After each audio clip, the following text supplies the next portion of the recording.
నాకు పామాయిల్ మీద కూడా ఒక డౌట్ ఉందండి. ఇప్పుడు మీరు బ్యాంబూ గురించి చెప్పారు కదా, టాక్సేషన్ అనేది ఎత్తేస్తాయి ఇంపోర్ట్స్లో, పామాయిల్ ఇంపోర్ట్స్లో. అప్పుడు ఇక్కడున్న వేల ఎకరాలు ఇప్పుడు ఏదైతే రైతులు సాగు చేస్తున్నారో వాటి పరిస్థితి ఎలా ఉండబోతుంది? 60 దేశాల జనాభాకి మన దేశ జనాభా సమానం. 140 కోట్ల మంది జనం. ఇంకా మన రాజకీయ నాయకులందరూ పిల్లల్ని 4-5 కనమని చెప్తున్నారు. పంజాబ్ గురించి కథలుగా చెప్పుకున్నాం మనం. వాళ్ళు బ్రహ్మాండంగా అంట, ఆహా ఓహో, అసలు బైలార్స్ బండ్లు ఫస్ట్ రష్యా నుంచి ఇంపోర్ట్ చేసుకున్న వాళ్ళే, మెకనైజేషన్ వాళ్ళే, ఫర్టిలైజర్స్, పెస్టిసైడ్స్ వాళ్ళే. తీరా ఏమైంది? క్యాన్సర్ ట్రైన్స్ అయిపోయినాయి. లక్షల ఎకరాలు సాగుకి పనికి రాకుండా అయిపోయినాయి. ప్రజలందరూ మాట్లాడుతున్నారు, ప్రభుత్వం కదా మాట్లాడాలి, వ్యవసాయ శాఖ మాట్లాడాలి కదా. వ్యవసాయ శాఖ ఏంటంటే రైతుల అకౌంట్లో డబ్బులు వేయటం, యూరియా ఎరువులు వేయటం, లేకపోతే లైన్లో నిలబడితే కొట్టడం, ప్రతిపక్షాలు పాలకపక్షాలు తిట్టుకోవడం కాదు కదా. అగ్రికల్చర్ అంటే ఏదో గోచి పెట్టుకొని ఎండలో పని, కూలి పని చేసుకోవటం, మొరటు పని అనే ఒక భావన పోవాలి. మీరు కొత్తగా వచ్చి మీరు ఫెయిల్ అయ్యి వ్యవసాయ రంగం బాగాలేదు, దుర్మార్గంగానే ఉంది, this is the best profession. దీనిలో కష్టం ఉంటుంది, చాలా ఇబ్బందులు ఉంటాయి. ఇదంతా ఇప్పుడు ఇదంతా ఫ్యామిలీ లాంటిది. జీవితమంతా ఒక పోరాటం, ఎక్కడ ఆపాలో తెలియని ఒక నిరంతర ప్రయాణం. బతుకంతా భారంగా గడిపేసి ఒంట్లో సత్తువ కోల్పోయాక అప్పుడు ప్రకృతి ఒళ్ళకి వెళ్దామనుకోవటం ఒక ఉపశమనం మాత్రమే. కానీ అసలైన జీవితం ప్రకృతితో కలిసి నడవటంలోనే ఉంది. అది అలసటను తీర్చే విశ్రాంతిగా, సమాజానికి ఆరోగ్యాన్ని, మీకు ఉత్సాహాన్నిచ్చే ఒక గొప్ప కెరీర్గా మారుతుంది. మన మస్తిష్కాలలో ఒక ముద్ర పడిపోయింది. రైతు అంటే ముతకబట్టలు కట్టుకుని ఆశగా ఆకాశం వైపు, ఆకలితో భూమి వైపు చూసే దైన్య స్థితిలో మనం రైతులు ఊహించుకుంటూ ఉంటాం. కానీ ఆ రోజులు మారాలి, మారబోతున్నాయి కూడా. ఈ తరం రైతు ఏ సాఫ్ట్వేర్ ఇంజనీర్కు తీసిపోడు. ఆహార్యంలో, ఆలోచనలో, టెక్నాలజీ వాడకంలో, వ్యవహారంలో పక్కా ప్లానింగ్తో, వీటన్నిటికి తోడు అదనపు బోనస్గా లభించే శారీరక దృఢత్వంతో నేటి రైతు ముందుకు సాగుతున్నాడు. యువతకు అద్భుతమైన అవకాశాలతో దూసుకుపోయే అవకాశం నేటి వ్యవసాయంలో ఉంది. ఇప్పుడు ఇక మీ ఊరే మీ కార్యాలయం, మీ పొలమే మీ ఇండస్ట్రియల్ కారిడార్. వ్యవసాయం ఇప్పుడు ఒక పరిశ్రమ. ఒక ఇండస్ట్రీలో ఎలాగైతే విభాగాలు ఉంటాయో ఆధునిక వ్యవసాయంలోనూ అవే ఉన్నాయి. డ్రోన్లు, అడ్వాన్స్డ్ స్ప్రేయర్లతో నిర్వహించే టెక్నికల్ సెగ్మెంట్, అవసరమైన ఎరువులు, సూక్ష్మ పోషకాలను అందించే ఇన్పుట్ డిపార్ట్మెంట్, ప్లాంటేషన్ మరియు హార్వెస్టింగ్ నిర్వహించే ఆపరేషన్స్ డిపార్ట్మెంట్. ఇవన్నీ వినడానికి బాగానే ఉంటాయి, కానీ ప్రాక్టికల్గా సాధ్యమేనా అని నిట్టూర్చే వారికి సమాధానమే శ్రీ కండ్లగుంట్ల శ్రీనివాస్ గారు. సుమారు 3000 ఎకరాల్లో కమ్యూనిటీ సపోర్ట్ అగ్రికల్చర్ నిర్వహిస్తూ వ్యవసాయాన్ని లాభసాటి వ్యాపారంగానే కాకుండా ఒక సుస్థిర జీవన విధానంగా మార్చారు కండ్లగుంట్ల శ్రీనివాస్ గారు.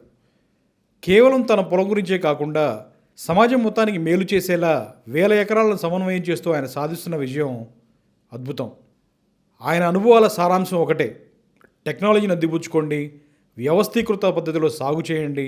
అప్పుడు వ్యవసాయం భారమైన బతుకుగా కాకుండా గర్వంగా చెప్పుకునే గౌరవప్రదమైన ఉద్యోగంగా అవుతుంది.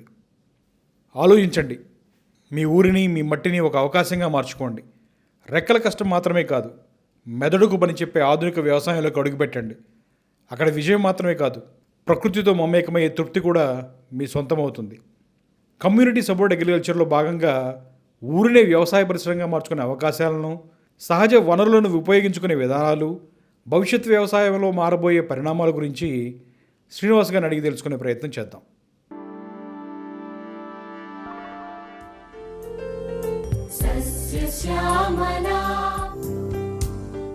శ్రీనివాస్ గారు నమస్తే అండి. నమస్కారం అండి. చాలా క్రితం అనుకున్నాను కలవాలని చెప్పేసి ఇళ్ళకి కలిసాను. శ్రీనివాస్ గారు, ఇప్పుడు నేను జనరల్గా ప్రకృతి వ్యవసాయానికి సంబంధించిన కానీ ఆర్గానిక్ సంబంధించిన రైతుల దగ్గర నుంచి ఎక్కువ కలిసి వాళ్ళ అనుభవాల్ని చిత్రీకరించే ప్రయత్నం చేస్తుంటాను నేను. సో ఇలా ఈ క్రమంలో భాగంగా నాకు చాలామంది నన్ను కలిసిన వాళ్ళు ఏమడిగారంటే, మాకు చేయాలందండి ఫార్మింగ్, ఒక 10 acres లేదా 5 acres ఎక్స్టెంట్ ఉంది, ఎలా చేయాలి, ఏం మొదలు పెట్టాలి, ఎలా మొదలు పెట్టాలో అర్థం కావట్లేదు అనేది ఉన్నారు. అది సరిగ్గా చెప్పే సిస్టమ్ కూడా మన దగ్గర లేదు. కరెక్ట్. సో దాన్ని మీరు ఎలా చెప్పగలరు దాన్ని? డెఫినెట్గా అండి. అది ఒక రకంగా చాలామంది ఔత్సాహికులు ముందుకు వస్తూ ఉన్నారు వ్యవసాయం చేద్దామనే దీంతో.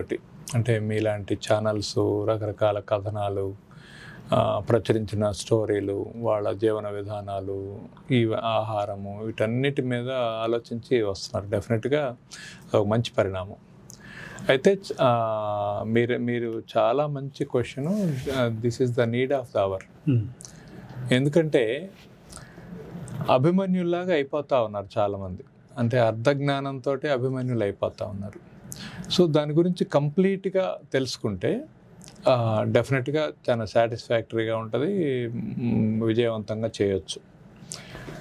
అయితే వ్యవసాయం చేద్దామని నిర్ణయించుకున్నప్పుడు ఫస్ట్ వ్యవసాయం మైండ్లో కావాలి. మనల్ని మనం ప్రిపేర్ చేసుకోవాలి. మనం ఉన్న కలుపు, మనకున్న ఆలోచనలు, భావాలు ఇవన్నీ తీసేయాలి. మన సొంతంగా చూసి తెలుసుకొని రుజువు చేసుకున్న తర్వాతనే మొదలు పెట్టాలి. అంటే జిడ్డు కృష్ణమూర్తి గారు ఒక మంచి మాట చెబుతారు, ఎవరి సత్యం వాళ్ళకే సత్యం, కానీ ఒకటి సత్యాన్ని ఇదే నీకు కూడా వర్తిస్తుందని చెప్పొద్దని అంటాడు ఆయన.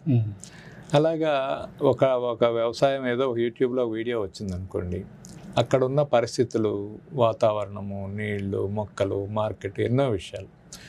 అందుకని కొద్దిగా వర్క్ చేయాలండి. ఎందుకంటే ఏమీ చేయకుండా, అంటే మా టీచర్ ఒక మాట చెప్పేవారు, ఏదైనా చేసేటప్పుడు జపాన్ వాళ్ళలాగా చేయాలి, చైనా వాళ్ళలాగా చేయొద్దని చెప్పేవాడు. ఏంటి సార్ డిఫరెన్స్ అంటే, జపాన్ వాళ్ళు చేయటానికి ముందు ఒక 100 సార్లు రాస్తారు దాన్ని. రాసి ఫైనల్గా కన్క్లూడ్ అయ్యి yes this is my final plan అన్నట్టు రాస్తారు. చైనా వాళ్ళు అనుకుంటే చేస్తున్నప్పుడు బోల్డని మార్పులు చేస్తారు. ఏదో ఒకటి అవుతుంది, అది ఏదో ఒకటి కావద్దు కదా. ముందే ఆ పెట్టే ఎఫర్ట్ ఏదో, మీ టైమే పెట్టుబడి. అలానే రామానాయుడు గారు మంచి మాట చెబుతారు, మన ప్రొడ్యూసర్ రామానాయుడు గారు. ఒక సినిమాని కాగితం మీద 100 సార్లు తీయొచ్చు, పోతే ఒక కాగితాన్ని చుట్టుపడేసి పక్కన పడేస్తాం. షూటింగ్ మొదలు పెట్టామంటే every minute is very expensive. మనం ఒక సినిమాతో ప్యాకప్ చేయాల్సి వస్తూ ఉంటుంది. అలానే మనం ఒక వెంచర్ చేస్తున్నప్పుడు, వ్యవసాయం చేస్తున్నప్పుడు చాలా authentic information, source, ground level తెలుసుకోవాలి. అయితే దీన్ని సింప్లిఫై చేయడానికి ఎక్కడ తెలుసుకోవాలి, ఏమేమి తెలుసుకోవాలి అనేది కూడా అవసరం. కాబట్టి మీ ద్వారా మనం చర్చిద్దాం. దీన్ని కొన్ని విభాగాలుగా చేద్దామండి. ఒకటి భూమి. ఫస్ట్ భూమి సారవంతం. సాయిల్ టెస్ట్ చేసుకోవడం పెద్ద కష్టం కాదు. అండ్ ఇవాళ హ్యాండీగా ఉండే టూల్స్ ఆన్లైన్లో దొరుకుతున్నాయి. వెరీ బేసిక్ సాయిల్ pH కానీ, అలానే సాయిల్లో ఉన్నటువంటి కార్బన్ మ్యాటర్ కానీ, సాయిల్లో ఉన్నటువంటి న్యూట్రియంట్స్ కానీ వెరీ సింపుల్గా ఒక 4-5 పారామీటర్స్లో చేసుకోవచ్చు. ఒకటి సాయిల్ టెస్ట్ చేసుకోవాలి. 2 సాయిల్ షేప్ ఎలా ఉంది, అంటే అనీవెన్గా ఉందా, దాన్ని ఏమన్నా లెవెల్ చేయాలా, చేస్తే ఏమవుతుంది అని. తర్వాత 3 ఎనీ సాయిల్, మీరు ఒక 10 ఎకరాలు కొన్నారనుకోండి, ఇమ్మీడియట్గా మీరు చేయాల్సిన పని పొలం చుట్టూరు డీప్ ట్రెంచ్ తీయాలి. డీప్ ట్రెంచ్ తీయాలి, పొలం చుట్టూ తీయాలి. ఆ ట్రెంచ్ ఎంత గొప్పగా ఉపయోగపడుతుందంటే, బయట నుంచి వచ్చే నీళ్లు కావచ్చు, కాలుష్యం కావచ్చు, ఇంకొకటి కావచ్చు, ఏదైనా అక్కడికి వచ్చేసి ఆ ట్రెంచ్లో ఆగిపోతుంది. వాటర్ అయితేనేమో డిపాజిట్ అయిపోయి మన గ్రౌండ్ వాటర్ పెరుగుతుంది. అలానే మన వాటరు బయటికి వెళ్లకుండా మన చేలోనే ఉంటాయి. సో వితిన్ దీనిలో ఉండడం వల్ల అది ఎలా ఉంటుందంటే, ఒక 20 అడుగుల పాటు 4 అడుగులు లోతు తవ్వితే, ఒక 10 అడుగుల పాటు 3 అడుగులు లోతు తవ్వితే ఆన్ ఆఫ్గా వెళ్తూ ఉంటాయి. సో వీటన్నిటిని మళ్ళీ ఎక్కడో ఒక చోట ఫిల్ అయినప్పుడు ఒక ఎగ్జిట్, ఒక చిన్న పర్కులేషన్ ట్యాంకు, అంటే ఓవర్ఫ్లో అయితే వెళ్ళడానికి ఒక పర్కులేషన్ ట్యాంకు, దాని కింద వీలైతే ఒక ఓపెన్ వెల్ లాంటిది. సో చేస్తే ఏమవుతుందంటే, మనం రెస్పాన్సిబుల్ ఫార్మింగ్ చేసినట్టు అవుతుంది. అంటే ఆ సంవత్సర కాలంలో మన పొలంలో పడ్డ వర్షపు నీళ్లతోటి మనమే వ్యవసాయం చేసుకునే బాధ్యత ఉంటుంది. సో అందుకని ట్రెంచ్ ఒకటి చేసుకోవాలి. అలానే సాయిల్ని వీలైనంత వరకు స్ట్రక్చర్లో మార్పులు లేకుండా, అంటే టాప్ 6 ఇంచెస్ చాలా ఇంపార్టెంట్ కాబట్టి సాయిల్. దీనిలోనే ఆర్గానిక్ కార్బన్ మ్యాటర్ ఉంటుంది, కంటెంట్ ఉంటుంది, న్యూట్రిషన్ తీసుకోవడానికి సోర్స్ అంతా ఆ లెవెల్లోనే ఉంటుంది. అందుకని దాన్ని మొత్తాన్ని మనము షేవింగ్ చేసినట్టు చేసి లో లెవెల్కి షిఫ్ట్ చేసాం అనుకోండి, సో ఇక్కడంతా మళ్ళీ మీకు సాయిల్ ఎసిడిక్ సాయిల్గా ఉంటుంది. అందుకని ఒకవేళ అలా చేయాల్సి వస్తే టాప్ సాయిల్ని ఒక పక్కన పెట్టుకొని మొత్తం లెవెల్ చేసిన తర్వాత అవసరమైతే మళ్ళీ టాప్ సాయిల్ని చేసుకోవాలి. అలాగా సాయిల్ ఎరోజన్ అవ్వకుండా చూసుకోవాలి. బండ్స్ మనకి కూడా మామూలు వ్యవసాయ శాస్త్రవేత్తలు కానీ వ్యవసాయ నిపుణులు కానీ చెప్తూ ఉంటారు, బండ్కి అడ్డంగా వాలుకు అడ్డంగా ఇవి చేసుకోవాలి బండ్స్ కానీ. చాలామంది చాదస్తంతో వ్యవసాయంలో కూడా వాస్తు చూస్తుంటారు, ఇటువైపు బోర్ వేయాలని అటువైపు హైట్ ఉండాలని. అసలు భూమికి దానికి ఆ వ్యవసాయానికి సంబంధించి ఎంత బాగా ఉంచుకోగలం అనేదే కానీ అలా ఎక్కువ ఇది వెళ్లకుండా చూసుకోవాలి. అలానే రోడ్డు నెట్వర్క్, పొలం చుట్టూరు మనం తిరిగి వచ్చేలాగా ఒక రోడ్ ఏర్పాటు చేసుకోవాలి. అప్పుడేమవుతుందంటే ఎటువైపు నుంచి ఎటువైపు అయినా అంటే ఈజీ అవుతుంది. రేపు నెక్స్ట్ జనరేషన్ ఏదైనా చిన్న హ్యాపీగా ఒక ట్రెక్ లాగా చేయాలన్నా కూడా, లేదా మనం వాక్ చేయాలన్నా కూడా సెక్యూరిటీ పరంగా ఏం జరుగుతుందో, లేదా ఏదైనా బయట నుంచి ఫైర్ ఏదన్నా వచ్చినా కూడా ఈ ట్రెంచ్ ఉండడం, ఈ రోడ్డు ఉండటం ద్వారా సేఫ్టీ ఉంటుంది. ఎంత ట్రెంచ్ తీయాలండి? ట్రెంచ్ పొలం చుట్టూ తీయాలి సార్. 4 feet is ideal. నేనైతే ఆల్మోస్ట్ 6 to 8 feet తీస్తాం మా పొలాలన్నిట్లో డెప్త్. సో 4 feet 3 feet అంటే 20 అడుగులు 4 అడుగుల లోతున, 10 అడుగులు మళ్ళీ 3 అడుగుల లోతున అలా పొలం చుట్టూ తీయాలి. ఓకే. సో అది చాలా మంచిది. వర్షపు నీళ్ళని, మన నీళ్ళని పాటికి బానేది, బయట నీళ్ళని లోపలికి వచ్చేటట్టు చేస్తుంది. అండ్ ఒకవేళ మట్టి కొట్టుకుపోయినా దానిలో ఉంటుంది, అది తీసుకొని ఆ ఎండిపోయిన ఆకులు ఆ మట్టి మళ్ళీ మనము మాన్యూర్గా వాడుకునేలాగా ఉంటుంది. అందుకని ఫస్ట్ సాయిల్ ప్రిపరేషన్ అలా ఉండాలండి. Next most important thing water very unfortunately bore ఎక్కడ వేయాలనే దాన్ని రకరకాల ప్రాక్టీసెస్ ఉన్నాయి మనకి. కొబ్బరికాయతో చూసేవాళ్ళు, పుల్లలతో చూసేవాళ్ళు, ఎలక్ట్రోమాగ్నెటిక్ కండక్టివిటీతో చూసేవాళ్ళు, జియోఫిజిక్స్తో చూసేవాళ్ళు. దేని మీద డిపెండ్ అవ్వాలి అని అనుకున్నప్పుడు ఫైనల్గా మనకి డిపార్ట్మెంట్ ఆఫ్ జియోఫిజిక్స్ ఉంటాయి యూనివర్సిటీల్లో. వాళ్ళతోటి అసోసియేట్ అయిన ఎనీ ఎలక్ట్రోమాగ్నెటిక్ కండక్టివిటీ వేవ్స్ తోటి చూసుకుంటూ సరైన టైంలో, అంటే బాగా వర్షాలు పడే టైంలో అది ఉపయోగం లేదు, అలా అని పూర్తిగా డ్రైగా ఉన్న టైంలో కూడా ఇంకా వేవ్స్ లోపలికి వెళ్ళదు. ఓకే. అందుకని దాన్ని ప్రాపర్గా చూస్తూ అట్ ది సేమ్ టైం కొంత ట్రెడిషనల్ విజ్డమ్ని కూడా వాడాలి. సపోజ్ కొన్ని ప్రాంతాల్లో ఏనే రాయి అని ఉంటుంది, ఒక గుండ్రటి రాళ్ళు ఉంటాయి. ఆ గుండ్రటి రాళ్ళు ఉన్న వైపు మీరు తూర్పు వైపు తిరిగితే మీకున్న left side mostly under ground అలానే ఒక ఇది ఉంటుంది. అంటే ఆ ప్యాచెస్ కనుక మాకు ఇంకా అవైలబుల్ ఉంటే అటువంటి చోట తీసుకోవచ్చని నాకు ఒక ఆయన department of geophysics professor Ramadas గారని వారు నాకు ఒక చిన్న టెక్నిక్ చెప్పారు. సో అలాగా వీటన్నిటితోటి సమన్వయం చేసుకొని మనం డ్రిల్ చేసుకోవాలి. డ్రిల్ చేస్తున్నప్పుడే బోర్ రీఛార్జ్ కూడా మెకానిజం పెట్టుకోవాలి. శ్రీనివాస్ గారు, మిమ్మల్ని అడ్డొస్తున్నాను. ఈ జియోఫిజిక్స్ వాళ్ళ తీసుకుని ఎలక్ట్రాన్ మ్యాగ్నెటిక్స్ ద్వారా తీసుకున్న దాంట్లో సక్సెస్ రేషియో ఎంత ఉంటుంది? నేనైతే 80% ఉందండి. 80% సక్సెస్ రేట్ ఉంది. యాక్చువల్గా ఇది రష్యన్ శాటిలైట్ సిగ్నల్స్తో పనిచేస్తుంది వాళ్ళ దగ్గర ఉన్న సిస్టము. సో మార్నింగ్ మేము అరౌండ్ 3:30 నుంచి 7 లోపు చేసేవాళ్ళం అన్నమాట ఎవ్రీడే. అట్లా ఒక 1 month చేసి ఒక 100 acresలో we have identified 12 points. Out of 12 points, 9 points are successful. Okay. అంటే ఎంత ఫ్లో వస్తుందో కూడా చెప్పగలరా వాళ్ళు? అప్రాక్సిమేట్ అండి. That is always debatable subject. ఎందుకంటే క్రాక్స్, ఆ గ్యాప్స్, ఆ గ్యాప్ సోర్స్ని మనం ఏం చేస్తాం అనేది కూడా ఇంపార్టెంట్. ఇప్పుడు రెండు పొరల మధ్య ఇది భూమి పైన ఎలా నీళ్లు పారుతాయి, కింద కూడా అలా పారుతాయి.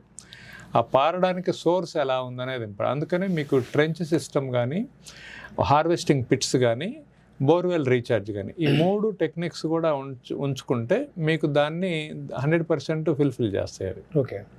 అంటే ట్రెడిషనల్ మెథడ్స్ మీద ఆధారపడటం కన్నా కూడా ఇలాంటి సైంటిఫిక్ మెథడ్స్ మీద రైతులు ఆధారపడచ్చు అంటారా? ఇప్పుడు నా ఎక్స్పీరియన్స్ అయితే I always prefer electromagnetic conductive waves అండి. అదేమీ 100% ఇదని కాదు, కానీ బట్ ఉన్న దానిలో అప్గ్రేడ్ అయినాయి. కొన్ని మంచి కంపెనీస్ ఉన్నాయి, చూస్తున్నాయి. మేమేం చేసామంటే department of geophysics Osmania university వాళ్ళ హెల్ప్ తీసుకుందాం instead of private persons. So వాళ్ళ పిహెచ్డి స్టూడెంట్స్, వాళ్ళ ప్రొఫెసర్స్ అందరం కలిసి దీన్ని ఒక కేస్ స్టడీ లాగా చేసి దాన్ని ఇప్పుడు గూగుల్లో కూడా ఉంది, అది ఆ రిపోర్ట్ ఉంది, మీకు ఆ లింక్ ఇస్తాను నేను. సో ఎలా పనిచేశారు అనే దాని మీద ఉంది. సో ఆ రకంగా ఇది చూడాలి. లేదా మనకి ఇరిగేషన్ వాటర్ ఫెసిలిటీ ఉందనుకోండి, కెనాల్ వాటర్ ఉందనుకోండి, దాన్ని ఎలా తీసుకురావాలనేది చూడాలి. అట్ ది సేమ్ టైం ఈ బోర్వెల్స్ డ్రిల్ చేసిన తర్వాత కూడా బోర్వెల్ వాటర్కి ఈసీ ఉంటుంది, ఎలక్ట్రిక్ కండక్టివిటీ ఉంటుంది. సో అందుకని డైరెక్ట్గా ఇవ్వకూడదు చెట్టుకి. At the same time TDS levels కూడా, ఆ టోటల్ డిజాల్వ్ సాల్ట్స్ పర్సంటేజ్ కూడా కాల్షియం మెగ్నీషియం కంటెంట్ డెప్త్లో ఎక్కువ ఉందనుకోండి, సో అది కూడా డ్రిప్పర్ని బ్లాక్ చేయొచ్చు, చెట్టు కూడా హామ్ చేయొచ్చు. అందుకని I always prefer farm pond. ఈ వాటర్ని తీసుకొచ్చి ఒక ఫామ్ పాండ్లో పెట్టి అక్కడ నుంచి సెంట్రలైజ్డ్గా డ్రిప్ ఆపరేట్ చేయటం మంచిది. Drip micro irrigation is always good. And మనం ఏ క్రాప్ వేస్తున్నామో దానికి పీక్ టైంలో పర్ డే రిక్వైర్మెంట్ ఎంత ఉంటుంది దాన్ని క్యాల్కులేట్ చేసుకొని లాటరల్స్ పెట్టుకోవాలి. హై డెన్సిటీ పెట్టుకున్నా, మల్టీ క్రాపింగ్ పెట్టుకున్నా, ఆగ్రో ఫారెస్ట్రీ మోడల్ పెట్టుకున్నా దానికి కొద్దిగా ఎక్స్పెన్సివ్ అయినా కానీ different layers of sublines, different layers of laterals పెట్టుకోవాలి. డెఫినెట్గా కొంచెం ఖర్చు అవుతుంది.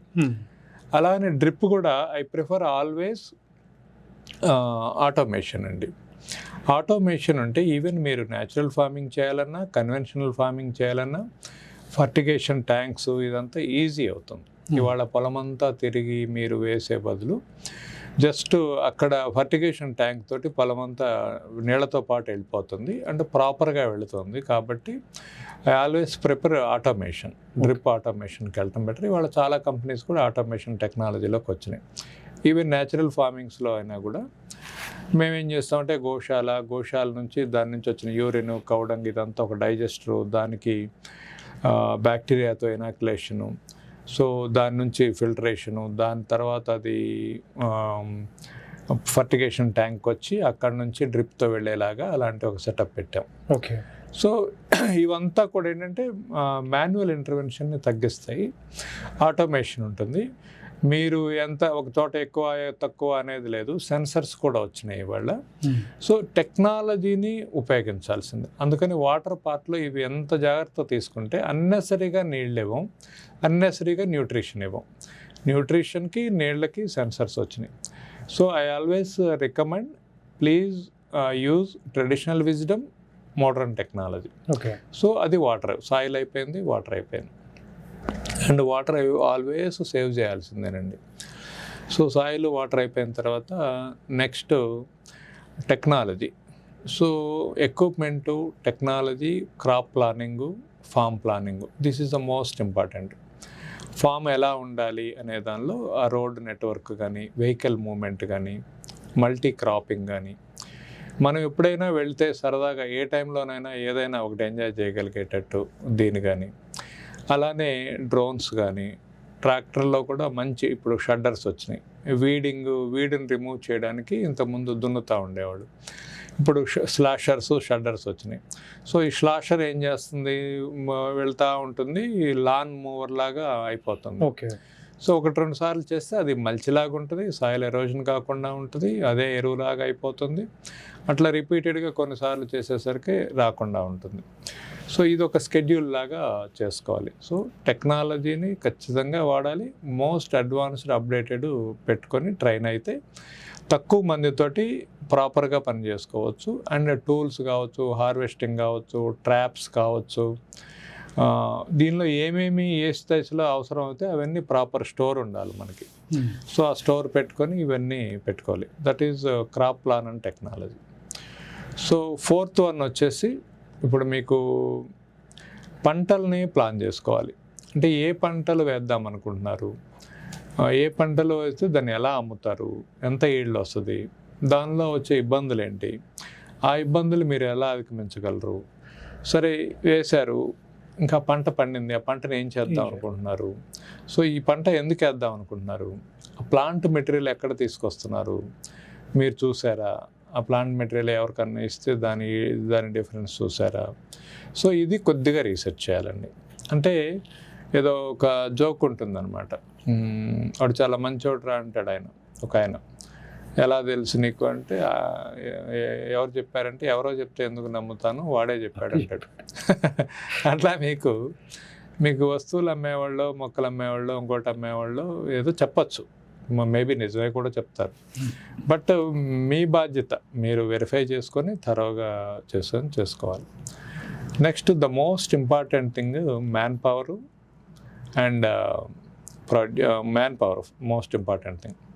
చాలామంది ఏమనుకుంటారంటే లేబర్ దొరకట్లేదండి అని అంటారు. వెరీ ఇంపార్టెంట్గా అందరూ మాట్లాడేది ఏంటంటే మ్యాన్ పవర్ ప్రాబ్లం కదండి, ఎలా చూస్తున్నారు మీరు అంటారు. ఎస్, డెఫినెట్గా ఇట్ ఈస్ ఏ ఛాలెంజ్. ఎందుకు ఛాలెంజ్ ఏంటంటే ఆ టైటిల్ వల్లనే లేబర్ అని మాట్లాడుతున్నాం, మనం పని వాళ్ళని మాట్లాడుతున్నాం. కానీ ప్రొఫెషనల్ కాదా అతను యాక్చువల్గా. ఇప్పుడు మనకు బాగుందో చూసాయని డాక్టర్ అంటున్నాం, మన ఇల్లు కట్టడానికి ప్లానింగ్ ఇచ్చాయని ఆయన ఇంజనీర్ అంటున్నాం. సో ఈయన్ని కూడా ఏమనాలి, ఫీల్డ్ ఎక్స్పర్ట్ కదా ఆయన. సో అలాంటి ఒక మంచి టైటిల్ ప్లస్ అతను ఏం పని చేస్తారో స్పెసిఫిక్గా ఉండాలి. నీకు నేను జీతం ఇస్తున్నాను కాబట్టి నేను చెప్పిన పని అంతా చేయాలి, నా సొంత పనులు కూడా చేయాలి అని అలా ఒక అన్కండిషనల్ ఉండడంతో చాలామందికి ఆ ప్రొఫెషన్కి రావటంలా. అయితే నిజంగా ప్రాబ్లం ఉందా అంటే సొల్యూషన్ ఉంది. ప్రాబ్లం ఉందన్నమాట వాస్తవానికి, సొల్యూషన్ కూడా ఉంది. ఇవాళ మనకి అగ్రికల్చర్ డిప్లొమా కాలేజెస్ వచ్చినాయి, ఆర్గానిక్ ఫార్మింగ్ డిప్లొమా కాలేజెస్ వచ్చినాయి, చాలా వచ్చినాయి. మీరు వాళ్ళ దగ్గరికి వెళ్ళి ముందుగానే నేను ఇలా ప్లాన్ చేస్తాను, నాకు ఒక 2-3 కావాలి, డ్యూటీస్ ఇలా ఉంటాయి, డ్రోన్స్తో స్ప్రే చేయడం, ప్రూనింగ్ చేయడం, హార్వెస్ట్ చేయడం, డ్రిప్ ఆన్ చేసుకోవడం, ఇలాంటివి. మనం పొలం అంతా తిరిగి ఎరువులు వేసే పని లేదు, చొక్కా లేకుండా గోచి పెట్టుకొని ఎండలో తిరిగే పని లేదు, హ్యాట్ పెట్టుకొని కళ్ళజోడు పెట్టుకొని ఒక అమెరికాలో ఎలా ఉంటారో ఒక ఫామ్ ఎక్స్పర్ట్, మన వాళ్ళు కూడా అలా ఉండొచ్చు. ఆ టైటిల్, ఆ డిగ్నిటీ, ఆ పొజిషను, ఆ ట్రైనింగు. ఇప్పుడు వీళ్ళు ఎటుకుడి కాలేజీలో ఉన్నారు కాబట్టి మీరు కాలేజీకే వెళ్ళి వాడు లాస్ట్ డిప్లొమా సర్టిఫికేట్ తీసుకునే బదులు 2-3 సార్లు కలిసి నా మొత్తం పని ఇది, ఈ పని నీకు, ఈ పని నీకు, ఈ పని నీకు, మంత్లీ శాలరీ ఇలా ఉంటుంది అని మీరు చేసుకుంటే డెఫినెట్గా మీకు మంచి వాళ్ళు దొరుకుతారు. సో అక్కడ మ్యాన్ పవర్ సొల్యూషన్ ఉంది. Next the most important thing is produce. వచ్చిన పంటని మీరు ఏం చేస్తున్నారు, ఎక్కడ అమ్ముతున్నారు, ఎలా అమ్ముతున్నారు, అమ్మలేకపోతే ఏం చేస్తున్నారు. హార్టికల్చర్ కాలేజీల్లో ఒక మాట చెబుతారు, if you can eat it, if you can't can it అని చెప్తారు. అంటే మీరు తినగలిగితే తినండి, తినలేకపోతే క్యాన్ చేయండి, అంటే ప్రాసెస్ చేయండి. సో మనం ఏం చేయాలి, అసలు ఏం పండిస్తున్నాము, ఎంత పండిస్తున్నాము, ఏ స్టేజ్లో వస్తుంది, దీన్ని ఎలా అమ్ముతాము. మనం అమ్మే రేట్ చూస్తాము, మనకు ఇది చూస్తున్నాం, కానీ ఈ మధ్యలో బోల్డ్ అంత పని ఉంటుంది. సో దీన్ని కొయ్యడము, గ్రేడ్ చేయడము, అలానే దీన్ని డెలివరీ చేయడము, మార్కెట్కి తీసుకెళ్ళడం, ఇవన్నీ. సో మార్కెటింగ్ అనేది డెఫినెట్గా చాలా పెద్ద ఛాలెంజ్, చాలా పెద్ద ఇది. ఎందుకంటే అందుకని మీరేం చేయాలంటే ఒక కన్వెన్షనల్ రైతు పండించడం వరకే చూసి ఆగిపోతాడు. మోడర్న్ రైతు, ఇప్పుడు ఎవరైనా వ్యవసాయంలోకి వద్దాం అనుకున్న వాళ్ళు ఆలోచించాల్సిందంటే సాయిల్ టు స్టోర్ థరోగా 360 degreesలో మీరంతా రెడీ చేసుకొని ఫార్మింగ్లోకి రావాలి. ఏం పండిస్తున్నారు, దీన్ని ఎలా అమ్ముతారు, ఎక్కడ అమ్ముతారు, మీరెవరో చెప్పండి అంటే ఎవరు చెప్పరు, మీరే తెలుసుకోవాలి, మీరే క్రియేట్ చేసుకోవాలి. అప్పుడే మీరు ఆ ప్రొఫెషన్లోకి రాగలరు, అప్పుడే మీరు ఆ ప్రొఫెషన్లో సస్టైన్ అవ్వగలరు. అందుకని మీరు కొత్తగా వచ్చి మీరు ఫెయిల్ అయ్యి వ్యవసాయ రంగం బాగాలేదు, దుర్మార్గంగానే ఉంది, ఎవరూ నాకు కోఆపరేట్ చేయట్లేదు అని బ్లేమ్ చేయలేరు. అది మనల్ని మనమే చేసుకోవాలి. మనల్ని ఎవరు బతిమలాడలేదు రమ్మనమని. వచ్చాము, ఈ ఛాలెంజెస్ ఉంటాయని తెలుసు, దానికి మనమే సరైన పరిష్కారం తీసుకొని దాని దిశగానే పని చేయాలి. సో దానికి చాలామంది చేస్తున్నారు. మన స్థాయిలో మనం చేయగలమా, మనం అంత టైం ఇవ్వగలమా అనేది చూసుకోవాలి. వీటన్నిటితో పాటు ద మోస్ట్ ఇంపార్టెంట్ థింగ్ ఏంటంటే ఎవరైతే ఈ పొలం వ్యవసాయం చేద్దాం అనుకుంటున్నారో ఫస్ట్ తను ఫ్యామిలీ అందరూ ఒక లైన్లో ఉండాలి. ఎందుకంటే ఇది ఎవరో ఒక్కడ చేస్తుంది కాదు, ఒకదానికోసం చేస్తుంది కాదు. నిజంగానే వ్యవసాయంలో బోల్డ్ అంత లైఫ్ ఉంది, మన ఆరోగ్యం ఉంది, పర్యావరణానికి కాంట్రిబ్యూషన్ ఉంది, లాభం కూడా ఉంది. కానీ మిగతా ఏమోనా కానీ లాభం దగ్గరికి వచ్చేసరికి చాలాసార్లు క్వశ్చన్ మార్క్ కావచ్చు. అయితే అందరూ ఫ్యామిలీ అంతా ఒక పేజీలో ఉంటే దానికి తగిన ఎకో సిస్టమ్ కూడా బిల్డ్ చేసుకోవాలి. సపోజ్ మీరు 10 ఎకరాల్లో పొలం వ్యవసాయం చేస్తారు. మీరు అదే 10 ఎకరాల్లో బాలి లాంటి ప్లేసులో ఉన్న ఒక ఫామ్లో, ఒక రిసార్ట్లో ఉండాలంటే మీకు రోజుకి ₹1,00,000 నుంచి 50,000 నుంచి ₹1,00,000 ఛార్జ్ అవుతుంది. మీ పొలంలో ఒక చిన్న బ్యాంబూ హట్ వేసుకున్నారనుకోండి, హ్యాపీగా మీ ఫ్యామిలీ అంతా ఉండగలిగేటట్టు చేసుకున్నారనుకోండి, అది అందరూ మాట్లాడుకున్నారనుకోండి, అది ఎంత బోనస్ మీకు. 365 రోజుల్లో 50 రోజులే ఉంటే మీకు ₹50,00,000 మీ టూరిజం ఎక్స్పెన్సెస్ పోయినట్టే కదా. సో మీ లైఫ్ ఉంది, దాని చుట్టూరు లైఫ్ ఏర్పడి, పొలంలో ఎప్పుడూ లైఫ్ ఉండాలి. కోళ్ళు ఉండాలి, కుక్కలు ఉండాలి, మేకలు ఉండాలి, గొర్రెలు ఉండాలి, ఆవులు ఉండాలి. సో ఇదంతా ఒక ఎకో సిస్టమ్ అంతా ఉండాలి. ఇది ఉండటం వల్ల ఏమవుతుందంటే ముందు మన లైఫ్ బ్యాలెన్స్ అవుతుంది, మనకు ఒక మెంటల్గా చాలా సాటిస్ఫాక్షన్ ఉంటుంది. సో ఫ్యామిలీ అందరూ మాట్లాడుకొని ఈ మోడల్ చేసుకొని ప్రతి పనిలో అందరూ ఇన్వాల్వ్ అవ్వాలి. మీరు పాత రోజుల్లో చూస్తే మన తాతల టైంలో వాళ్ళు ఎంత పొలం ఉన్నా సరే, 10 ఎకరాలున్నా, 100 ఎకరాలున్నా, ఎకరం ఉన్నా, మన పొలంలో తెచ్చుకున్నవి మన వాళ్ళే పచ్చళ్ళు పెట్టుకునేవాళ్ళు. వాళ్ళకి తీరిక లేదు, స్ట్రెస్ లేదు. ఇప్పుడు బోర్డంత తీరికుంది, కష్టం అనుకుంటున్నారు, స్ట్రెస్ ఉంది. ఎందుకు? వాళ్ళు వ్యవసాయం చేసే అన్ని రోజులు వ్యవసాయం చేసేవాళ్ళు. వ్యవసాయం అయిపోయిన తర్వాత ఎండాకాలం వచ్చిందంటే పచ్చళ్ళు పట్టుకోవడం, మంచాలు అల్లుకోవడం, తాళ్ళు పేనుకోవడం, పౌడర్లు కొట్టుకోవడం.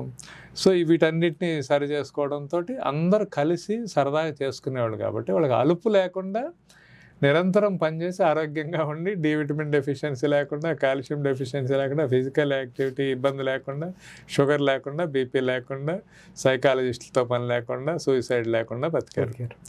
సో అలాంటి ఒక లైఫ్ బోనస్. సో ఈ టోటల్ 360 డిగ్రీస్లో ఉంటే డెఫినెట్గా ఫార్మింగ్ చేయాలి, ఇలానే చేయాలి, ఇవన్నీ ఆలోచించి చేయాలి. సో ఒక ఇండస్ట్రీని ఎలా అయితే పెట్టడానికి ట్రై చేస్తామో ఫార్మింగ్ కూడా అలాగే plan. It is more than that అండి. అసలు వ్యవసాయానికి పోల్చదగిన ఏ వృత్తి లేదు భూమి మీద. ఇది ఎవరు, నేను ఒకసారి ఎక్కడో చెప్పాను, ఎలన్ మస్క్ స్పేస్లోకి ఒక స్పేస్ షటిల్ పంపిస్తాడేమో కానీ వ్యవసాయం చేయలేడు. వ్యవసాయం చేయడం అనేది మనము ప్రకృతి ఒకటేనని గుర్తించాలి ఫస్ట్ చేసే వ్యక్తి. ప్రకృతి ఏం చేస్తుంది, ఏం జరిగినా చూస్తుంటుంది. ప్రకృతి చేయగలిగేది చేస్తుంది, చేయలేని దాన్ని చూస్తుంటుంది. సో భరాయించగలిగే శక్తి రావాలి, అర్థం చేసుకోవాలి. నేను నాతో పాటు, అంటే ఇది నేను ఈ భూమి మీద కొన్ని రోజుల పాటు ఉండిపోతాను కాబట్టి నా అడుగులు ఉండాలి. అంటే నేను కొన్ని చెట్లు పెంచాననే తృప్తి నాకు ఉండాలి, నేను మంచి ఆహారం ఇవ్వగలిగాను నా కుటుంబానికి అనే తృప్తి ఉండాలి. దీంతో పాటుగా నేను ఈ వృత్తిని సస్టైన్గా చేసుకున్నాను అనే సాటిస్ఫాక్షన్ ఉండాలి. ఇవంతా చేయాలంటే ఇందాక అనుకున్నాం కదా, మన పెద్దవాళ్ళకి తీరిక ఉండేది కాదు, స్ట్రెస్ ఉండేది కాదని. అలాంటి ఒక ట్యూనింగ్ చేసుకోవాలి మనల్ని మనం చేసుకుంటే this is the best profession. దీనిలో కష్టం ఉంటుంది, చాలా ఇబ్బందులు ఉంటాయి. ఇదంతా ఫ్యామిలీ లాంటిది. ఎన్ని ఇబ్బందులు ఉన్నా బాగుంటుంది, అన్ని ఎమోషన్స్ ఉంటాయి. సో మీరు ఇప్పుడు ఎలాన్ మస్క్ వ్యవసాయం చేయలేరు అన్నారు కాబట్టి, ఎలాన్ మస్క్ కన్నా సరే వాతావరణాన్ని అంచనా వేయాలంటే ఒక ఎక్విప్మెంట్ కావాలి. కానీ మన రైతులకి కేవలం వాళ్ళ పాద స్పర్శతో ఆ రోజు వాతావరణం ఎలా ఉండబోతుంది, పొలంలో అడుగు పెట్టిన తర్వాత చెప్పేంత జ్ఞానం అప్పట్లో మనకి రైతులకు ఉండేది. ఇప్పుడు రైతులకి అది ఎందుకు కోల్పోయింది? అంటే ఏ సెన్సిబిలిటీస్ కోల్పోయారు రైతులు? అంటే మనము నేల విడిచి సాము చేస్తామండి. పూరి ఇల్లు, జమ్ము ఇల్లు, మట్టి గోడల నుంచి కాంక్రీట్లోకి వెళ్ళాం. కాంక్రీట్లో నుంచి 20 అంతస్తులు పైకి పోయాం. వర్షాన్ని చూడటం తప్పి, వీడియో తప్పితే ఆడియో లేదు. వర్షం స్మెల్ తెలియదు. అంటే మన రైతులందరికీ ఒక ట్రెడిషనల్ విజ్డమ్ ఉండేది, ఒక పరంపరగా, ఒక వేదాలో, ఉపనిషత్తులో సారము, ఏదో ఒక జ్ఞానము ప్రతి వృత్తి వాళ్ళకి అలా పాస్ అయిపోతూ ఉంది. ఒక బంగారు పని అయినా అద్భుతంగా బంగారం చేయగలడు, ఒక ఇనుముతో చేశాను ఇనుముతో చేయగలడు, చెక్కతో చేశాను చెక్కతో, తోలుతో చేశాను తోలుతో చేయగలరు. అసలు అది ఎలా అవుతుంది? దాని యాక్చువల్ షేప్కి, అది తయారైన షేప్కి ఒక జంతువు చనిపోతే దాని తోలు ఒలిచి దాన్ని అందమైన చెప్పులుగా మలిచే ఒక గొప్ప వృత్తిని వెరీ అన్ఫార్చునేట్లీ మనం దాన్ని గుర్తించలేకపోయాం. సో చేతులుగా లేక ఆకులు పట్టుకున్నట్టుగా ఇప్పుడు కూడా మనం ట్రెడిషనల్ అంత విజడం వ్యవసాయం, కార్తెలు, అంటే వ్యవసాయ పంచాంగం అనేది అదొక గొప్ప డీకోడ్ లాంగ్వేజ్. అదే పండగ దేవుడు అని కాదు. అది ఉగాది ఎప్పుడు వస్తుంది? కరెక్ట్గా వ్యవసాయ పనులు మొదలు పెట్టేటప్పుడు వస్తుంది. సో అందరూ కూర్చొని, తెలిసిన ఆయన ఒక ఆయన కూర్చొని, రాబోయే సంవత్సరంలో వర్షాలు ఎలా పడతాయి, ఎండలు ఎలా ఉంటాయి, సో ఏ పంట బాగుంటుంది, ఇన్ని విషయాలు ఆలోచించి అక్కడ డిస్కస్ చేసుకొని మాట్లాడుకొని చేసుకునేవాళ్ళు. ఇప్పుడు మనము దాని మీద నమ్మకం లేదు, ఇది తెలియదు, ట్రెడిషనల్ విజ్డమ్ లేదు, మోడర్న్ టెక్నాలజీ లేదు. అందుకని అయినా పోయేదేం లేదు, ఎక్కువ దూరం రాలాం మనం ఆ ఒరిజినాలిటీ నుంచి ఒక 30-40 ఏళ్ళు వచ్చాం. మరి 100 ఏళ్ల తర్వాత వెనక్కి తిరిగి చూసుకుంటే ఏం కనపడదు. స్టిల్ ఇప్పటికీ అవకాశం ఉంది. కాబట్టి ఆ ట్రెడిషనల్ విజ్డమ్ని మోడర్న్ టెక్నాలజీని బ్లెండ్ చేసి దొరుకుతుంది. అది లక్కీగా లిటరేచర్ కూడా మహర్షి సురపాల అని ఆయన వృక్షాయుర్వేద రాశారు. క్రీస్తు పూర్వం 6,000 సంవత్సరాల నాటిది, as old as Vedas.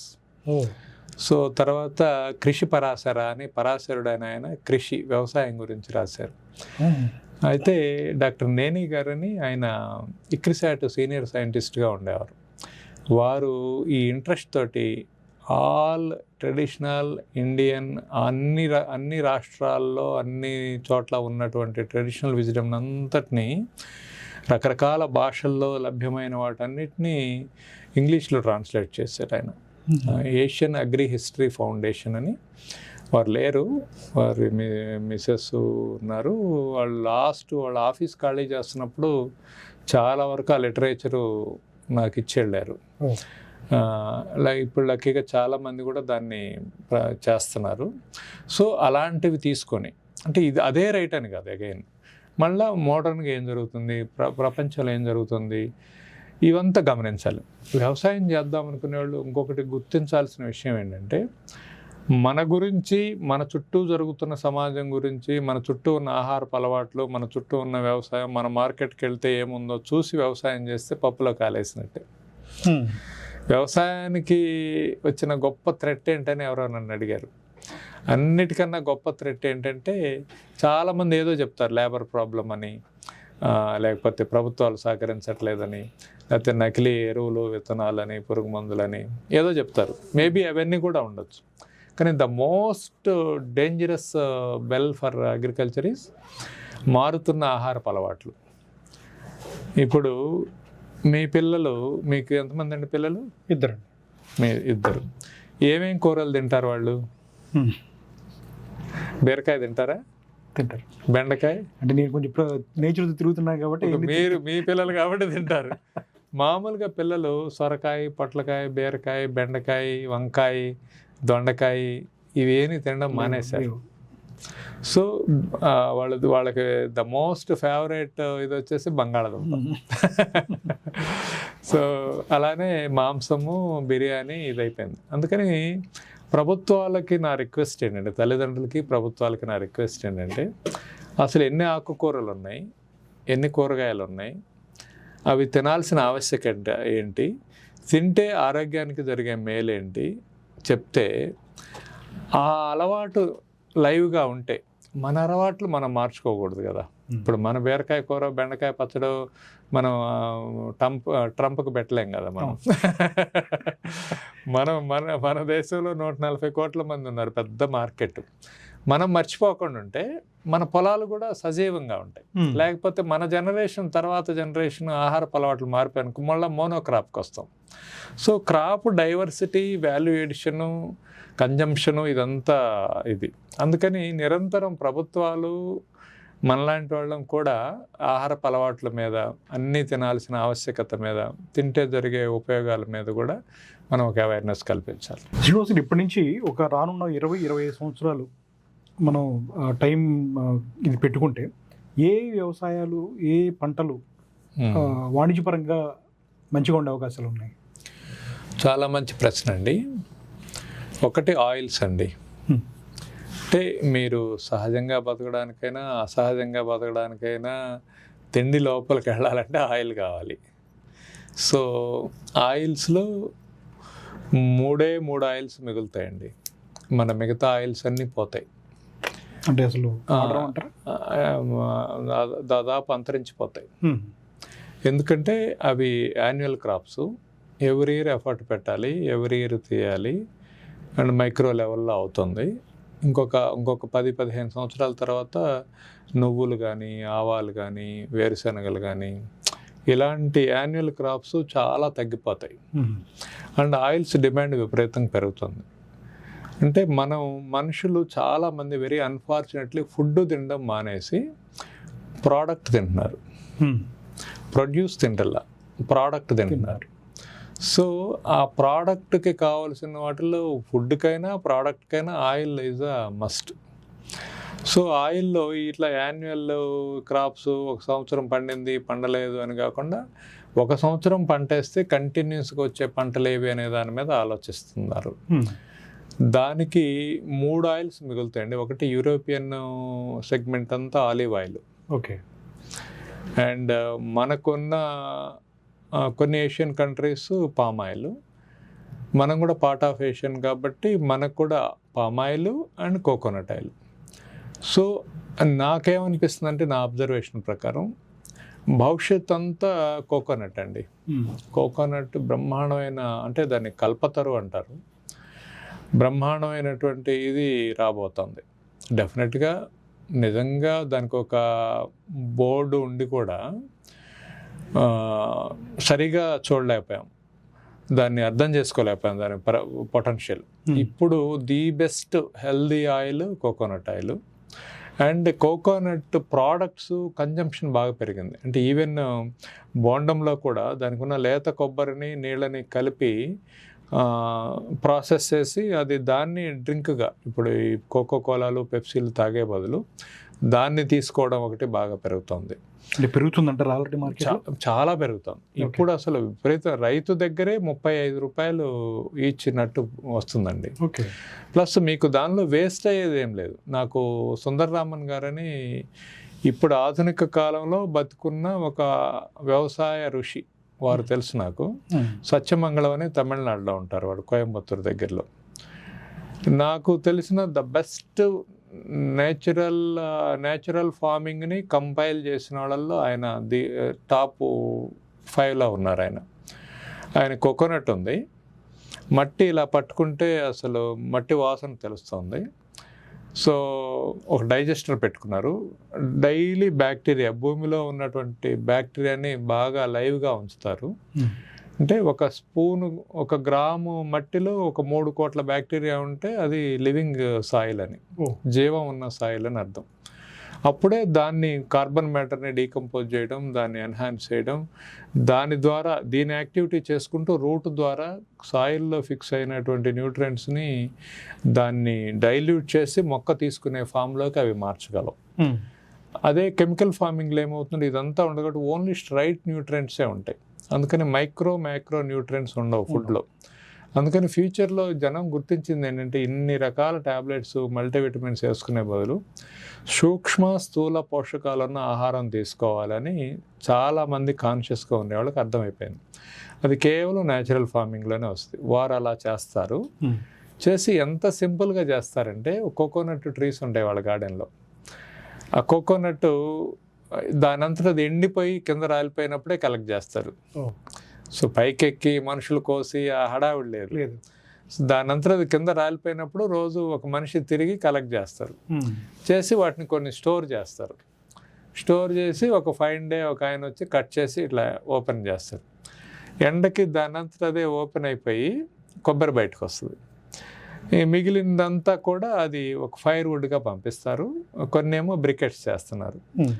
So దీంతో ఆయిల్ తయారు చేస్తారు. వాళ్ళు ఒక FPO ఉంది, ఆ FPO ద్వారా ఆయిల్ చాలా చోట్ల అమ్ముతారు. ఓకే.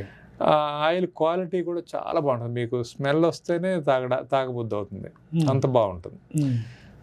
సో ఏమీ చేయనట్టుగానే ఉంటుంది, సహజంగా ఉంది, ఇది వస్తుంది. అంటే కోకోనట్కి అంత పొటెన్షియల్ ఉంది, అలాగ న్యాచురల్గా కూడా సపోర్ట్ చేస్తుంది. ఎస్, డెఫినెట్గా ఇప్పుడు మిల్లీ బగ్ వస్తుంది, కొన్ని ఇష్యూస్ వస్తుంది, కానీ న్యాచురల్ ఫార్మింగ్లో ప్రివెంటివ్ మెథడ్లో అజాడైరెక్టిన్ కానీ, వేప నూనె కానీ, తర్వాత కషాయాలు కానీ, తర్వాత యూరిన్ కానీ, సో మల్టీ ఆయిల్స్ కానీ స్ప్రేయింగ్స్తో అది కంట్రోల్ అవుతుంది. అండ్ కోకోనట్ చాలా బాగుంటుంది. కోకోనట్లో ఏమవుతుందంటే అండి, చాలా బాధాకరం, ఇవాళ చాలామంది తమిళనాడు నుంచి రామ్ గంగా అని ఒక వెరైటీని తెచ్చుకుంటున్నారు. ఎందుకు తెస్తున్నారంటే అది 200 to 250 నట్స్ గ్యారంటీ అని చెప్తున్నారు, 3rd year నుంచి ఈల్డ్ వస్తుందని చెప్తున్నారు, అండ్ వస్తుంది కూడా. అలానే డీజే అని ఒక వెరైటీ. సో ఇవన్నీ చూస్తే నాకేమనిపిస్తుందంటే, ఇన్ని మనం రీసెర్చ్ సెంటర్లు ఉన్నాయి, బ్రీడర్ ప్లాంట్స్ ఉన్నాయి, అంబాజీపేట కోకోనట్ ఇది ఉంది మనకి, అసలు వీళ్ళు ఏమీ ఇవ్వలేకపోతున్నారు ఏంటి రైతుకి? లేదా వీళ్ళ దగ్గరే మంచిది ఉంటే వీళ్ళే ప్రచారం చేసి ఇది బాగుంది, ఇదే వేసుకోమని చెప్పాలి. కోకోనట్కి ఇంత అవేర్నెస్ అవుతుంది, ప్రజలందరూ మాట్లాడుతున్నారు, ప్రభుత్వం కదా మాట్లాడాలి, వ్యవసాయ శాఖ మాట్లాడాలి కదా. వ్యవసాయ శాఖ ఏంటంటే రైతుల అకౌంట్లో డబ్బులు వేయటం, యూరియా ఎరువులు వేయటం, లేకపోతే లైన్లో నిలబడితే కొట్టడం, ప్రతిపక్షాలు పాలకపక్షాలు తిట్టుకోవడం కాదు కదా. అందరూ కోకోనట్ పెరుగుతుంది అంటున్నారు, అవేర్నెస్ పెరుగుతుంది, ముందుగా మన రైతుల్ని రెడీ చేసి మనం ఈ అవకాశం అందిపుచ్చుకునేలా చేయాలి కదా. సో ఇప్పటికైనా సరే ప్రభుత్వాలు ఆలోచించి రీసెర్చ్ సెంటర్స్ ఉన్న మంచి ఫార్మ్స్ని బ్రీడర్ ఫార్మ్స్గా మార్చి రైతుకు రీజనబుల్గా ఇవ్వాలి. దాదాపు 50,000 రూపాయలు ప్లాంట్ మెటీరియల్ అవుతుంది, ట్రాన్స్పోర్ట్ చాలా అవుతుంది బయట నుంచి తెచ్చుకోవాలంటే పర్ ఎకరు. అదే మన వాళ్ళు ఇక్కడ లోకల్గా చేసేసుకుంటే ట్రాన్స్పోర్ట్ మిగులుతుంది అండ్ రీజనబుల్ రేట్లో దొరుకుతుంది కాబట్టి.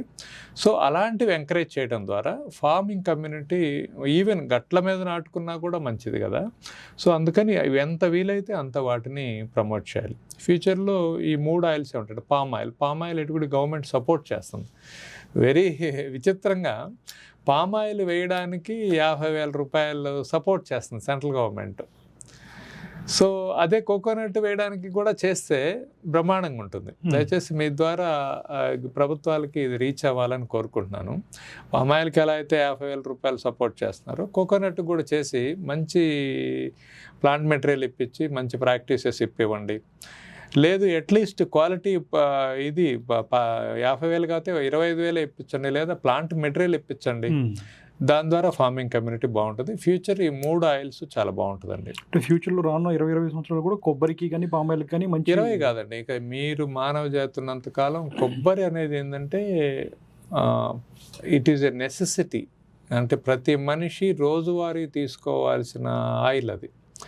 సో అందుకని అది చాలా బాగుంటుంది. దానికి ఎటువంటి వాతావరణం కానీ వాటర్ ఫెసిలిటీ కానీ కావాలండి? వాటర్ ఉండాలండి. మన తెలంగాణ ఆంధ్రాలో ఏ ఏరియాల పనికి వస్తాయి, ఎలాంటి నిర్ణయాలు? వాస్తవంగా ఏంటంటే ఇంతకుముందు మనం ఏంటంటే ఎక్కడ కనపడితే అక్కడే పండుతాయి అని మిస్లీడ్ అయ్యాము. యాక్చువల్గా మనం కోకోనట్ చూస్తే కోకోనట్ని ప్రపంచం మొత్తం ప్రాపకాండ చేసింది సముద్రాలు. సో సముద్ర పొడ్డున ఒక నట్టు ఎక్కడో పడి ఎక్కడికో వచ్చి ఆ అలలు ఆటుపోట్లలో నీళ్లు కిందకి వెళ్ళిపోయినప్పుడు ఆ ఒడ్డు అనేది మొక్కమలు చేసి మీరు నీళ్ళల్లో కూడా, సముద్రపు నీళ్ళల్లో కూడా ఉంటుంది, ఉప్పు నీళ్ళల్లో కూడా ఉంటుంది, రాళ్ళల్లో కూడా ఉంటుంది. అంటే మీరు కంప్లీట్ మీరు కేరళ దగ్గర నుంచి మహారాష్ట్ర దాకా మొత్తం వెస్టర్న్ ఘాట్స్ మొత్తం చూస్తే కూడా ఇటు ఈస్టర్న్ ఘాట్స్ వైపు కూడా ఎక్కడైనా ఉంది. కోకోనట్ వాటర్ ఉండాలండి. వాటర్ ఉంటే పెద్ద ఏరియాస్ పెద్ద ఇబ్బంది ఏం కాదు, ఎక్కడైనా నీళ్లు ఉంటే ఖచ్చితంగా చేయొచ్చు. అంటే ఒక ప్లాంట్కి ఎంత వాటర్ పర్ డే అవసరం అవుతుందండి సుమారుగా? ఐడియల్ కండిషన్స్ సమ్మర్ దీనిలో 50 litres per day is the requirement మొక్కకి. సో అది ఇవ్వగలిగితే ఎకరానికి 50 మొక్కలే ఉంటాయి కాబట్టి పెద్ద కష్టమేం కాదు. ఇప్పుడు మీరు ఒక ఎకరం వరిలో వరేసే బదులు 5 ఎకరాల కొబ్బరి తోటకు సరిపోతాయి ఆ నీళ్లు స్టోర్ చేసుకుంటే. దాన్ని లిమిటెడ్గా వాడుకొని అవసరమైనప్పుడు వర్షాకాలం ఇచ్చే పని లేదు, చలికాలం కొద్దిగా చాలు, సమ్మర్లో ప్రాపర్గా ఇచ్చుకుంటా, కొంచెం ప్లాంట్ని కూడా ట్రైన్ చేసుకుంటా చేసుకోవాలి. సో ఆయిల్స్ ఒకటి బాగుంటుందండి. నెక్స్ట్ ఫ్యూచర్ సూపర్ స్టార్ వచ్చేసి బ్యాంబూ అండి. బ్యాంబూ చాలా బాగుంటుంది and it is very good for the farmer, very good for the nation, very good for the environment. అయితే బ్యాంబూలో కూడా చాలా ట్రిక్కీగా ఉంది. ఎలా ఉందంటే ఎవ్రీబడి లవ్స్ బ్యాంబూ. ఎందుకు? ఎరువులు అవసరం లేదు, పురుగు మందులు అవసరం లేదు, కలుపు తీసే పని లేదు, అదే పెరుగుతూ ఉంటుంది. ఒక ఫైర్, చెదలు 2 ఇబ్బందులు ఉన్నాయి దానికి. చెదలను కూడా పెద్దగా ఏం చేయట్లేదు కొన్ని వెరైటీస్ని. ఫైరు కొన్ని టెక్నిక్స్ ద్వారా చేను చుట్టూరు రోడ్డు నెట్వర్క్ ఏర్పాటు చేసుకోవటం, బయట నుంచి ఎటువైపు ఫైర్ రాకుండా చూసుకోవటం, ఇంటర్నల్ రోడ్డు కనెక్ట్ ఏర్పాటు చేసుకుని రోడ్స్ క్లియర్గా ఉంచుకుంటే, ప్లస్ ఇవాళ ఏంటంటే డ్రోన్స్ కానీ ఇరిగేషన్ పైప్ లైన్స్ కానీ అవన్నీ పెట్టుకొని సీసీ కెమెరాలు, సెన్సర్స్ పెట్టుకోవడం ద్వారా దాన్ని ఓవర్కమ్ చేయొచ్చు. దానికి పాసిబుల్ ఉంది. కాకపోతే ఏంటంటే బ్యాంబూ ఇట్స్ ఓషన్ అండి. మన ట్రెడిషన్లో ఎప్పుడుంది, ఇప్పుడు పూరిళ్ళు కానీ ఇళ్ళు మొత్తం బ్యాంబూతో ఉండేవి. విసనకర్రలు, జల్లలు, గంపలు, తట్టలు, వాట్నాట్, స్టేకింగ్, అగ్రికల్చర్ స్టేకింగ్, ఇలా మల్టీపర్పస్గా ఉంది. ఎంతున్నా కూడా అది మార్కెట్ని అకామిడేట్ చేయదు. సో ఎక్కువ మంది పండిస్తే అకామిడేట్ చేయాలంటే ఒకే ఒక సొల్యూషన్ ఏంటంటే వుడ్ అండి. బ్యాంబూ వుడ్గా మార్చాలి దాన్ని. బ్యాంబూకున్న ఒక గొప్ప ఇదేంటంటే కొన్ని varieties of bamboo as strong as steel rods. కన్స్ట్రక్షన్లో కూడా మీరు ఒక 30% స్టీల్ని రిమూవ్ చేసి బ్యాంబూ వాడుకోవచ్చు. అంత స్ట్రాంగ్గా కొన్ని వెరైటీస్ ఉన్నాయి. ప్రాసెస్ చేసి వుడ్గా చేసిన బ్యాంబూ జస్ట్ ట్రీట్ చేస్తేనే, డైరెక్ట్గా దాన్ని ట్రీట్ చేసినా కూడా అంత స్ట్రాంగ్ ఉంటుంది. అలాగా దీన్ని కనుక మనము బద్దల్లాగా చేసి, పల్చటి బద్దల్లాగా చేసి గ్లూ తోటి స్టిక్ చేసి కంప్రెస్ చేసినప్పుడు అసలు మీకు దాన్ని డ్రిల్ చేయాలన్నా కూడా కష్టం, కట్ చేయాలన్నా కూడా కష్టం, అంత స్ట్రాంగ్గా ఉంటుంది. పర్టికులర్ వెరైటీస్ దానిలో ఏంటంటే అప్పుడు వుడ్గా మారిస్తే చెదలు పట్టదు, బెండ్ అవ్వదు, అండ్ చాలా స్మూత్ ఫినిష్ ఉంటుంది. అండ్ ద మోస్ట్ అడ్వాంటేజ్ దాన్ని పట్టుకోగానే ఒక నేచర్ ఫీలింగ్ ఉంటుంది. ఇవాళ చాలామంది ఈవెన్ కిచెన్స్ మాడ్యులర్ కిచెన్స్ చేసుకుంటున్నారు, అండ్ వాకిన్ క్లాసెట్స్ చేసుకుంటున్నారు, కబోర్డ్స్, ఇదంతా. ఒక ఇంటికి యావరేజ్న 30 లక్షలు 40 లక్షల రూపాయల బడ్జెట్ అవుతుంది. అది కనుక ఈ బ్యాంబూ ఆ షేప్లో కొంచెం గ్రూస్ అది ఇచ్చుకుంటా, ఫినిషింగ్ బాగా ఇచ్చుకుంటా చేయగలిగితే ఆ మార్కెట్ చాలా పెద్ద మార్కెట్. ఇంకొకటి ఏంటంటే మీకు ఒక టీక్ చెట్టు హార్ట్ వుడ్ ఫామ్ అయ్యి మనము బెండ్ అవ్వకుండా లాగ్స్గా ఉపయోగపడాలంటే ఇట్ టేక్స్ 25 to 30 years అంత వెయిట్ చేయాలి. కానీ ప్లస్ మీరు ఒక చెట్టును కొట్టేస్తున్నారు. కానీ బ్యాంబూలో గొప్ప అడ్వాంటేజ్ ఏంటంటే బ్యాంబూ గడ్డి రకం అనమాట. మీరు కోస్తూ ఉంటే వస్తూ ఉంటుంది. అండ్ ఇంతకుముందు ఫారెస్ట్ కమోడిటీలో ఉండేది. ఇప్పుడు దాన్ని తీసేసి గడ్డి జాతి దీని కింద చేశారు. Anybody can grow, anywhere they can transport. అసలు ఇష్యూ లేదు, ఏం హెజర్ లేవు, ఏం పర్మిషన్స్ అవసరం లేదు, ఏం లేదు. ప్లస్ మీరు ఒక క్లంప్ ఉందనుకోండి, ఒక గుట్టలాగా ఉంది ఒక చోట, మీరు మెచ్యూర్ అయినాయి కట్ చేసుకుంటా ఉంటే ఇంకా కొత్తవి వస్తూ ఉంటాయి. అలాగా 50, 60, 70 ఏళ్ల పాటు వస్తూనే ఉంటాయి. ఒక్కసారి ప్లాంటేషన్ చేస్తే నిరంతరం వస్తూనే ఉంటాయి. అండ్ దానికి ఎరువులు లేదు, పురుగు మందు లేదు, వాటర్ ఉండాలి, సఫిషియెంట్ మాయిశ్చర్ ఉంటే చాలు. వాటర్ కూడా విపరీతంగా ఫ్లడ్ ఇరిగేషన్ వాటర్ అవసరం. అయితే ఫార్మ్స్ ఏం చేయాలంటే ఒక క్లస్టర్ లాగా ఉండాలి. ఒక 4-5 వేల ఎకరాలు ఒక క్లస్టర్లో ఉంటే ఉపయోగం. చాలామంది ఇదంతా విని ఓకే బాగుంది, ఇది అసలు ఏం ఇబ్బంది లేదని వేసుకుంటే వాళ్ళకి నేను అన్యాయం చేసినట్టు అవుతాం. అంటే ఎవరు పడితే వాళ్ళు ఎక్కడ పడితే అక్కడ చేయకూడదు, ఒక క్లస్టర్ ఉండాలి. దీనికి ముఖ్యంగా గవర్నమెంట్ ఈ అవకాశాన్ని అందిపుచ్చుకొని మన రైతులను ఎంకరేజ్ చేయాలి.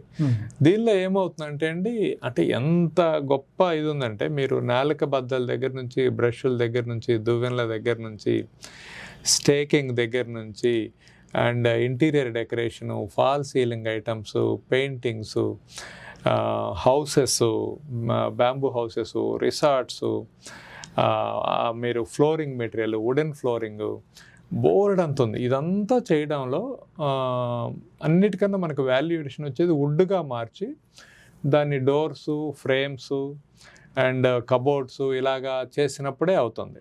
అంటే ఒక బ్యాంబూ ప్లాంటేషన్ చేయాలంటే దాని తగ్గ ఎకో సిస్టమ్ అంతా కూడా మన దగ్గర ఉంటేనే కల్టివేట్ చేయాలి.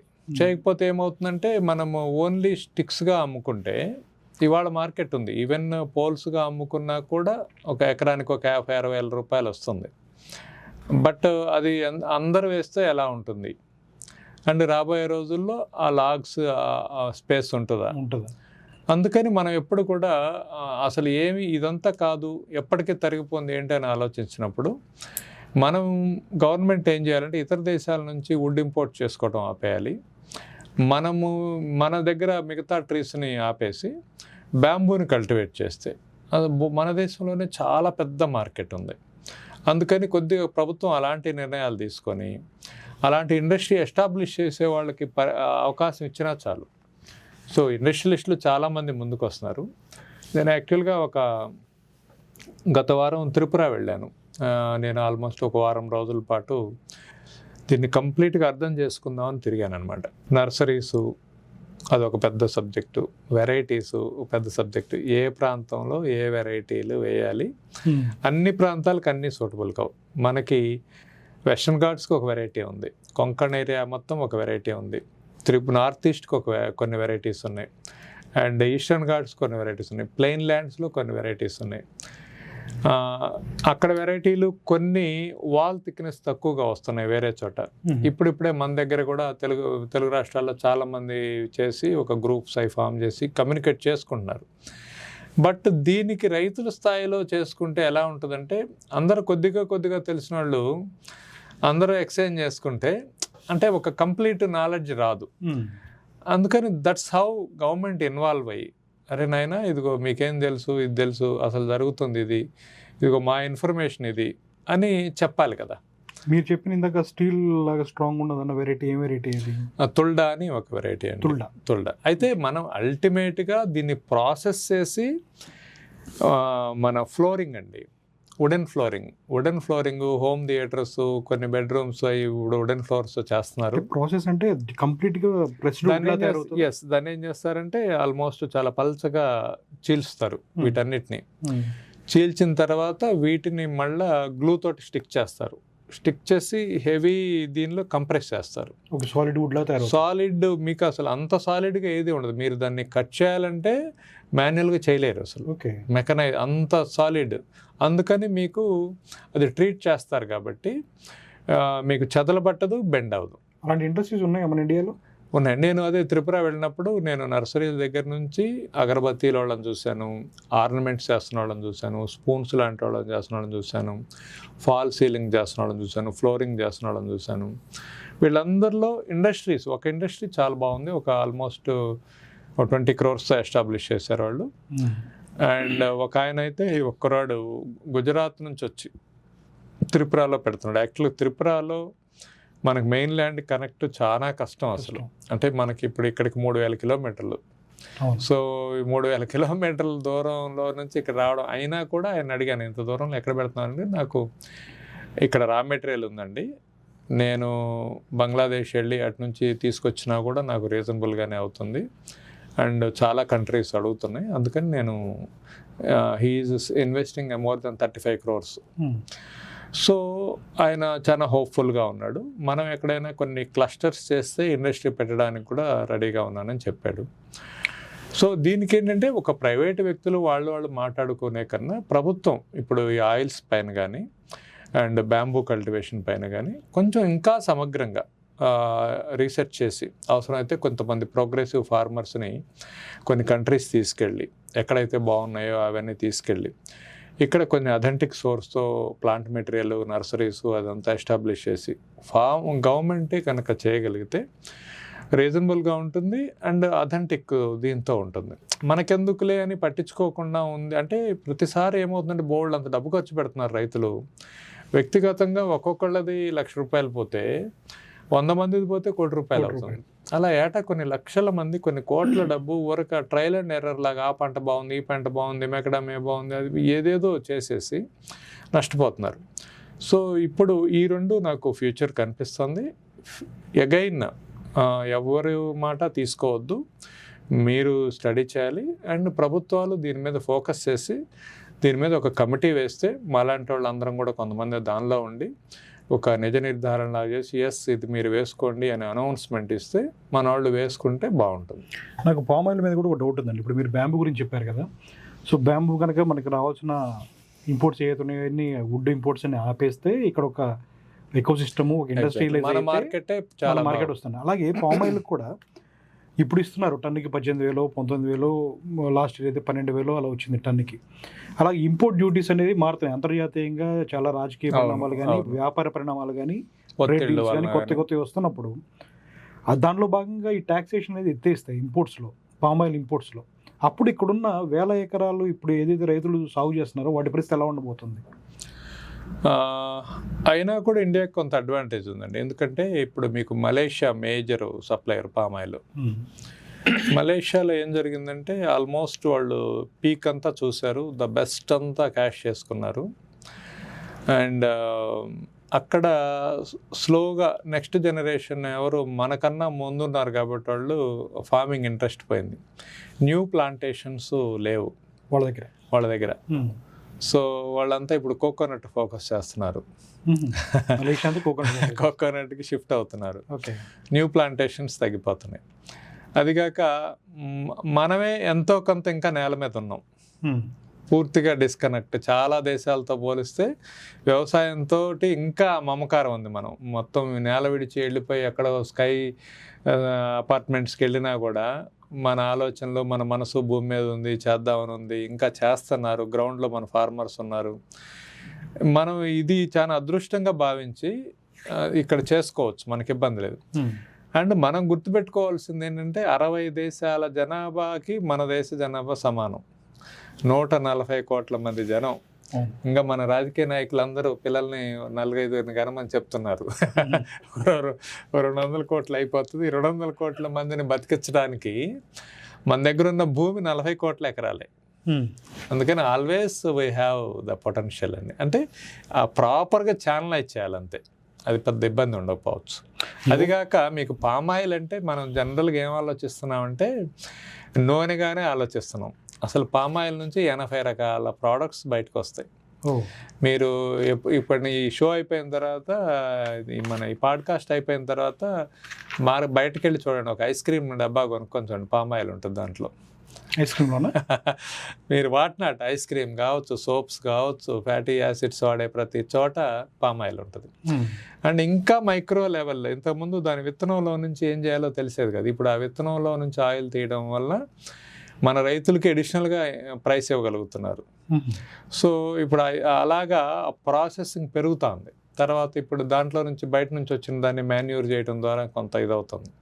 అందుకని ఆ మైక్రో లెవెల్ ఆఫ్ ఇంటిగ్రేషన్కి వెళ్తున్నారు కాబట్టి డెఫినెట్గా ప్రాఫిటబుల్గా ఉంటుంది. సో మన దగ్గర మీరు యువత పెరుగుతుందన్నారు కదా, ఆ యువత పెరిగేదాన్ని బట్టి చూసుకునే మన అంతర్జాతీయ పరిణామాలు మారుతున్నాయి. కానీ ఆ యువతకి ఆ బలం తెలుస్తుందంటారా? నిజంగా అంత ఎఫర్ట్స్ ఆ యువత పెడుతున్నారా మన గ్రామీణ స్థాయిలో కూడా? ఖచ్చితంగా మందే తప్పండి.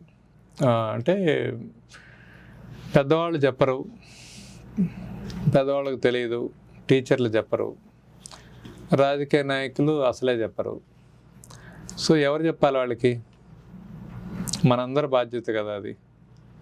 వాళ్ళకి వాళ్ళ శక్తి ఏంటి, వాళ్ళ రాబోయే అవకాశం ఏంటి, మనం ఏం చేయాలనేది దాని మీద క్యాంపెయిన్ అవ్వాలి. అంతేగాని రాజకీయపరమైన చిన్న చిన్న విషయాలు చెత్త రోజు మాట్లాడాలి. అందుకని ఎవరు మాట్లాడినా, మీరు మాట్లాడినా, నేను మాట్లాడినా ఆపర్చునిటీస్ గురించి మాట్లాడాలి. ఇవాళ 60% యువత ఉన్న దేశం మనది ఒక్కటే, ఏ దేశానికి లేదు. And at the same time ఒక ఆర్టిఫిషియల్ ఇంటెలిజెన్స్ అనే ఒక మూమెంట్ జస్ట్ 2 ఇయర్స్లో 60% ఆఫ్ జాబ్స్ని రూయిన్ చేసేసింది. మిగతా 40% అవసరమా లేదా, ఒక 10% అయితే సరిపోతారనే స్థాయికి వెళ్ళిపోయింది. ఐటీ పోవడంతో అసలు ఐటీఏ తెలియని 2000కు ముందు మనకు ఐటీ తెలియదు. Y2K ప్రాబ్లం వచ్చింది కాబట్టి ఐటీ గురించి. అంటే 2000 నుంచి 2026కి దాని హనీమూన్ అంతా అయిపోయింది. ఈ 26 ఏళ్లలో అయిపోయి ఇంక ఐటీ లేదు, పాడు లేదురా బాబు, ఏదో మనం నేల మీద ఉండాలనేది అర్థమైంది. 26 ఏళ్లకి అంటే మిషన్ ఎంత త్వరగా ఎవాల్వ్ అవుతుంది మనిషి కన్నా అనేది, టెక్నాలజీ ఎంత త్వరగా అవుతుంది అనేది చూసాం. ఇప్పుడు ఏమవుతుందంటే మన కాలేజ్ ఎడ్యుకేషన్స్ మన సబ్ స్టాండర్డ్ సిస్టంలో నుంచి వచ్చిన వాళ్ళలో ఏమవుతుందంటే వాడికేమో టాప్ క్రీమ్ కావాలి, టెక్నాలజీని లీడ్ చేయగలిగి కొత్తగా ఇంతకన్నా గొప్పగా రాయగలిగేవాడు, కోడ్ రాయగలిగేవాడు కావాలి. సో అవుట్ ఆఫ్ 1,00,000 పీపుల్కే ఎంప్లాయ్మెంట్ వస్తుంది. ఆ 1,000 కూడా డేంజర్ బెల్స్ ఎప్పుడు. అంత మిషన్ వాడికన్నా త్వరగా నేర్చుకుంటుంటుంది కాబట్టి వాడు ఎప్పుడు థ్రెట్లో ఉంటాడు. ఈ స్టార్టప్ జాబ్స్ అన్నీ పోతాయి. సో ఐటీ పోతే ఇంక మొత్తం పోయినట్టు కదా. ఐటీకి ముందు కూడా బతికాం కదా మనం. అందుకని అగ్రికల్చర్ అంటే ఏదో గోచిపెట్టుకొని ఎండలో కూలి పని చేసుకోవటం, మొరటు పని అనే ఒక భావన పోవాలి. వ్యవసాయం అనేది that is the most self sufficient and respected profession. And not only that, there are so many things in and around agriculture. ఇప్పుడు మీరు ఐస్ క్రీమ్ అయినా, రెస్టారెంట్స్ అయినా, ఫుడ్ అయినా, డ్రింక్స్ అయినా, వాటి చాలా చోట్ల అది అంతా పంట నుంచి వస్తే కదా వాల్యుయేషన్ అయ్యేది. సో ఆ ఇంటిగ్రేషన్లో ఎక్కడ ఫిట్ అవుతారో చూసుకోవాలి. వాళ్ళు సాయిల్ దగ్గర అవుతారా, ఇన్ఫ్రా దగ్గర అవుతారా, క్రాప్లు అవుతారా, వాల్యుయేషన్లు అవుతారా, మార్కెటింగ్లో అవుతారా. సో ఎక్కడ ఫిట్ అవుతారో చూసుకొని దాని ఆపర్చునిటీ చేసుకుంటే అందరూ బాగుంటారు. సార్, గ్రామాల్లో కెరీర్ ఎలా ఉంది, దాన్ని ఎలాగ ప్లాన్ చేసుకోవచ్చు? అసలు గ్రామాల్లో అవకాశాలు ఉన్నాయా లేదా? అంటే ఇది కొంచెం సబ్జెక్టు కొంచెం డీటెయిల్గా వెళ్ళాలండి. ఇక్కడ నుంచి చూస్తేనేమో ఇక్కడేం లేకే కదా మనం సిటీ పోయాము, ఇక్కడేం ఉంటాయని అనిపిస్తుంది. సరే, సిటీ పోయిన తర్వాత ఏం చేస్తున్నాము, మన జీవితం ఏమైంది, ఆ వచ్చిన జీతంతో ఏమవుతుందని చూస్తే గ్రామాల్లోనే బాగుంది కదా అని అనిపిస్తుంది. దీనికి ఆయన ఒక స్టోరీ రాశారు.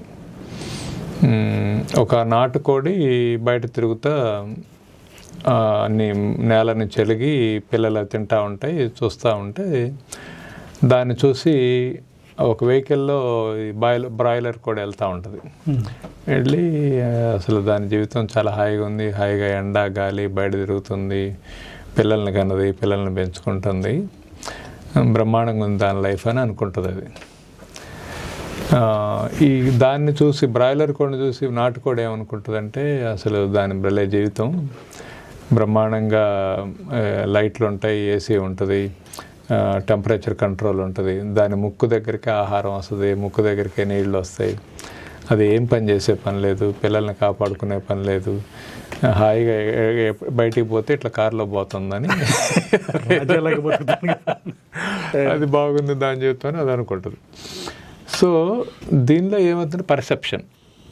నిజంగా మనము చాలామంది మనుషులకి ఒక చిన్న విషయం ఏంటంటే, ఎక్కువ మంది ఎవరిని చూసినా బాధలు ఉన్నాయో కష్టాలు ఉన్నాయో అనుకుంటారు. నిజంగా అది ఎక్కడ స్టార్ట్ అవుతుందంటే మానసికమైనది. ఆ మానసికమైనది కూడా ఎందుకు అవుతుందంటే, మీరు బతుకుతున్న జీవితానికి, మీరు బతకాలనుకుంటున్న జీవితానికి మధ్యలో ఎంత స్పేస్ ఉందనేదే మీ కష్టం తీవ్రత. మీరు అనుకుంటున్న దానికి మీరు బతుకుతున్న దానికి పెద్ద దూరం లేదనుకోండి, బాగానే ఉన్నట్టు ఉంటుంది. కానీ మీరు అనుకుంటుంది వేరు, బతుకుతున్నది వేరు అనుకోండి, చాలా దుర్భరంగా ఉందనిపిస్తుంది. అందుకని లైఫ్ చూసినప్పుడు కొంచెం ఆపర్చునిటీస్ కూడా కొంచెం బ్రాడ్ స్పెక్ట్రంలో చూడాలి. ఇప్పుడు ఏమైపోయిందంటే గ్రామాలలో ఉన్న అవకాశాలు విపరీతం అండ్ ఎవర్ గ్రీన్ అండి, చాలా బాగుంటాయి, ఎవర్ గ్రీన్. కానీ ఇవాళ నిజంగా అటువంటి అవకాశం ఉందా, స్పేస్ ఉందా అనే క్వశ్చన్ మార్క్ వచ్చేంతవరకు వచ్చాం మనం దీన్ని కొద్దిగా డిఫైన్ చేద్దాం. సపోజ్ ఒక గ్రామం తీసుకున్నామండి, ఒక 1,500 గ్రామాలు ఉన్నాయి, ఒక 3,000 ఎకరాల పొలం ఉంది. ఆ గ్రామంలో ఒక 1,000 మంది యువకులు ఉన్నారనుకుందాం, చదువుకున్న వాళ్ళే యువకులు ఉన్నారనుకుందాం. వాళ్ళకి ఉపాధి, వాళ్ళ భవిష్యత్తు, వాళ్ళ కెరీరు, వాళ్ళ కుటుంబం, ఇది క్వశ్చన్ మార్క్ అనుకుందాం. ఇది ఒక కేస్ స్టడీ అనుకుందాం.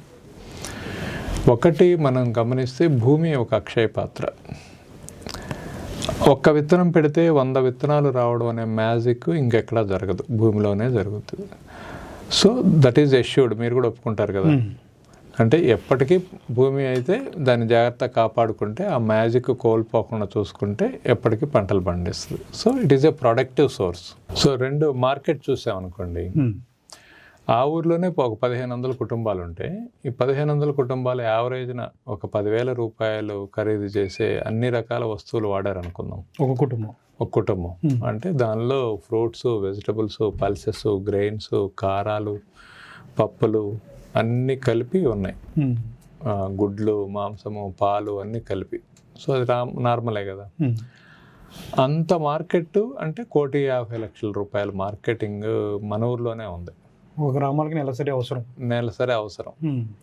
ఆ రకంగా సంవత్సరం మొత్తానికి చూస్తే సో ఆల్మోస్ట్ 15 కోట్ల రూపాయల ప్రొడ్యూస్ మన ఊరికే అవసరం, ఫైనల్ ప్రొడ్యూస్. సో కానీ మనం ఏం చేస్తాం, మనం కొనుక్కునేది కిలోల్లో కొనుక్కొచ్చుకుంటున్నాం, మనం అమ్మేది క్వింటాల్లో అమ్ముతున్నాం. అంటే మన ప్రొడ్యూస్కి తక్కువ వాల్యూ వస్తుంది, బయట ప్రొడ్యూస్కి ఎక్కువ వాల్యూ పెట్టి కొనుక్కుంటున్నాం.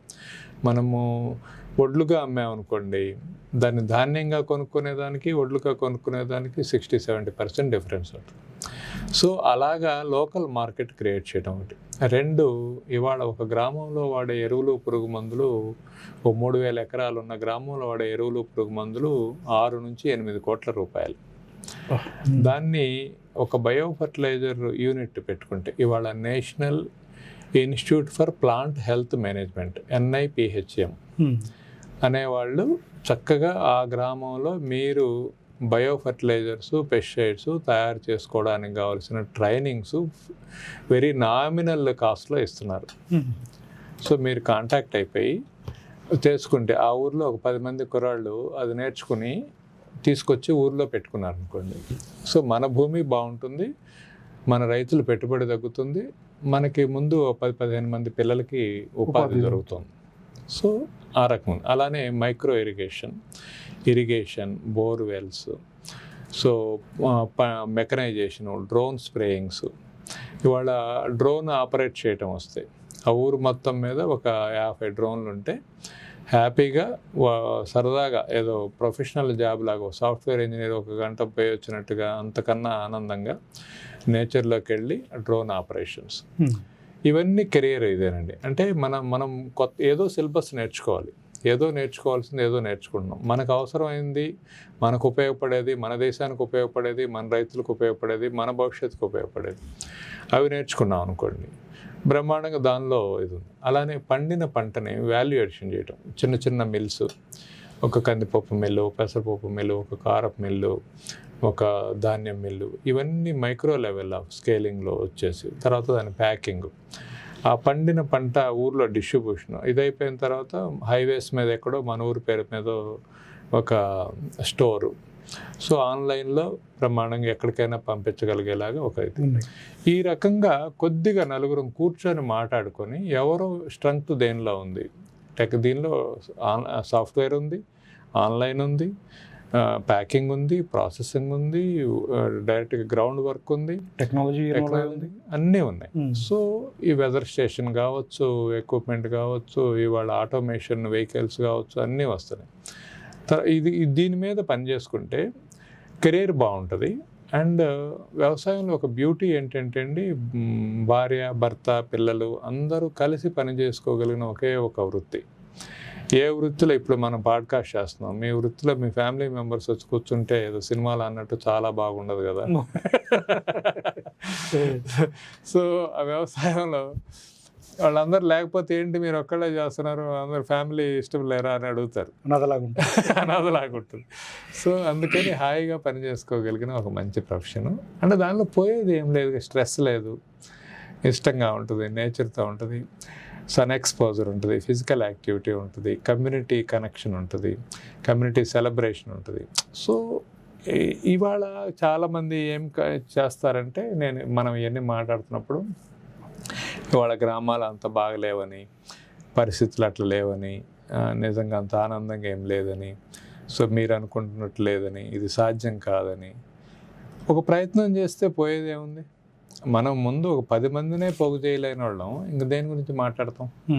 ఊర్లో 10 మంది అయితే మన ఫ్రెండ్స్, బంధువులు ఎవరో ఒకళ్ళతో ఒక జట్టు కట్టాలి కదా, ఎక్కడో సాయం మొదలు పెట్టాలి కదా. అంటే ఇంకటి బాగలేదు అనుకుంటే ఇంకెప్పుడు బాగుంటుంది, ఏం బాగుంటుంది, మనం చేస్తున్నది బాగలేదు, చేద్దాం అనుకుంటుంది బాగలేదు, అట్లా కాదు కదా. ఎస్, ఏది అందంగా ఉండదు, కానీ మనంతట మనం దాన్ని ఒక ఆపర్చునిటీగా మార్చుకుంటే డెఫినెట్గా ఎవర్ గ్రీన్ కెరియర్ అనొచ్చండి. సో ఇలా చేసుకుంటే గ్రామంలో ఈ పోషకాలు ఉన్న ఆహారం తినొచ్చు, సపరేట్ క్యాన్సర్ ట్రైన్లు వేసుకునే అవసరాన్ని కూడా రాకుండా ఎగ్జాక్ట్లీ. పంజాబ్ గురించి కథలుగా చెప్పుకున్నాం మనం. వాళ్ళు బ్రహ్మాండంగా ఆహా ఓహో అసలు బైలార్స్ బండ్లు ఫస్ట్ రష్యా నుంచి ఇంపోర్ట్ చేసుకున్న వాళ్ళే, మెకనైజేషన్ వాళ్ళే, ఫర్టిలైజర్స్, పెస్టిసైడ్స్ వాళ్ళే. తీరా ఏమైంది, క్యాన్సర్ ట్రైన్స్ అయిపోయినాయి, లక్షల ఎకరాలు సాగుకి పనికి రాకుండా అయిపోయినాయి. ఇప్పుడు మనం చేసే వీటన్నిటికన్నా పెద్ద ప్రమాదం ఏంటంటే భూమి మొండికేస్తుంది, భూమి ఎడారైపోతుంది. ప్రకృతి ఒక్కసారి ఇక చేయి ఇచ్చేసిందంటే ఇక మళ్ళా చేయి అందుకోలేం. ఇంకా కొన్ని తరాలకి అన్యాయం చేసిన వాళ్ళు అవుతాం. అందుకని ఇప్పటికీ స్టిల్ మన చేతిలో ఉంది, మన కంట్రోల్లో ఉంది.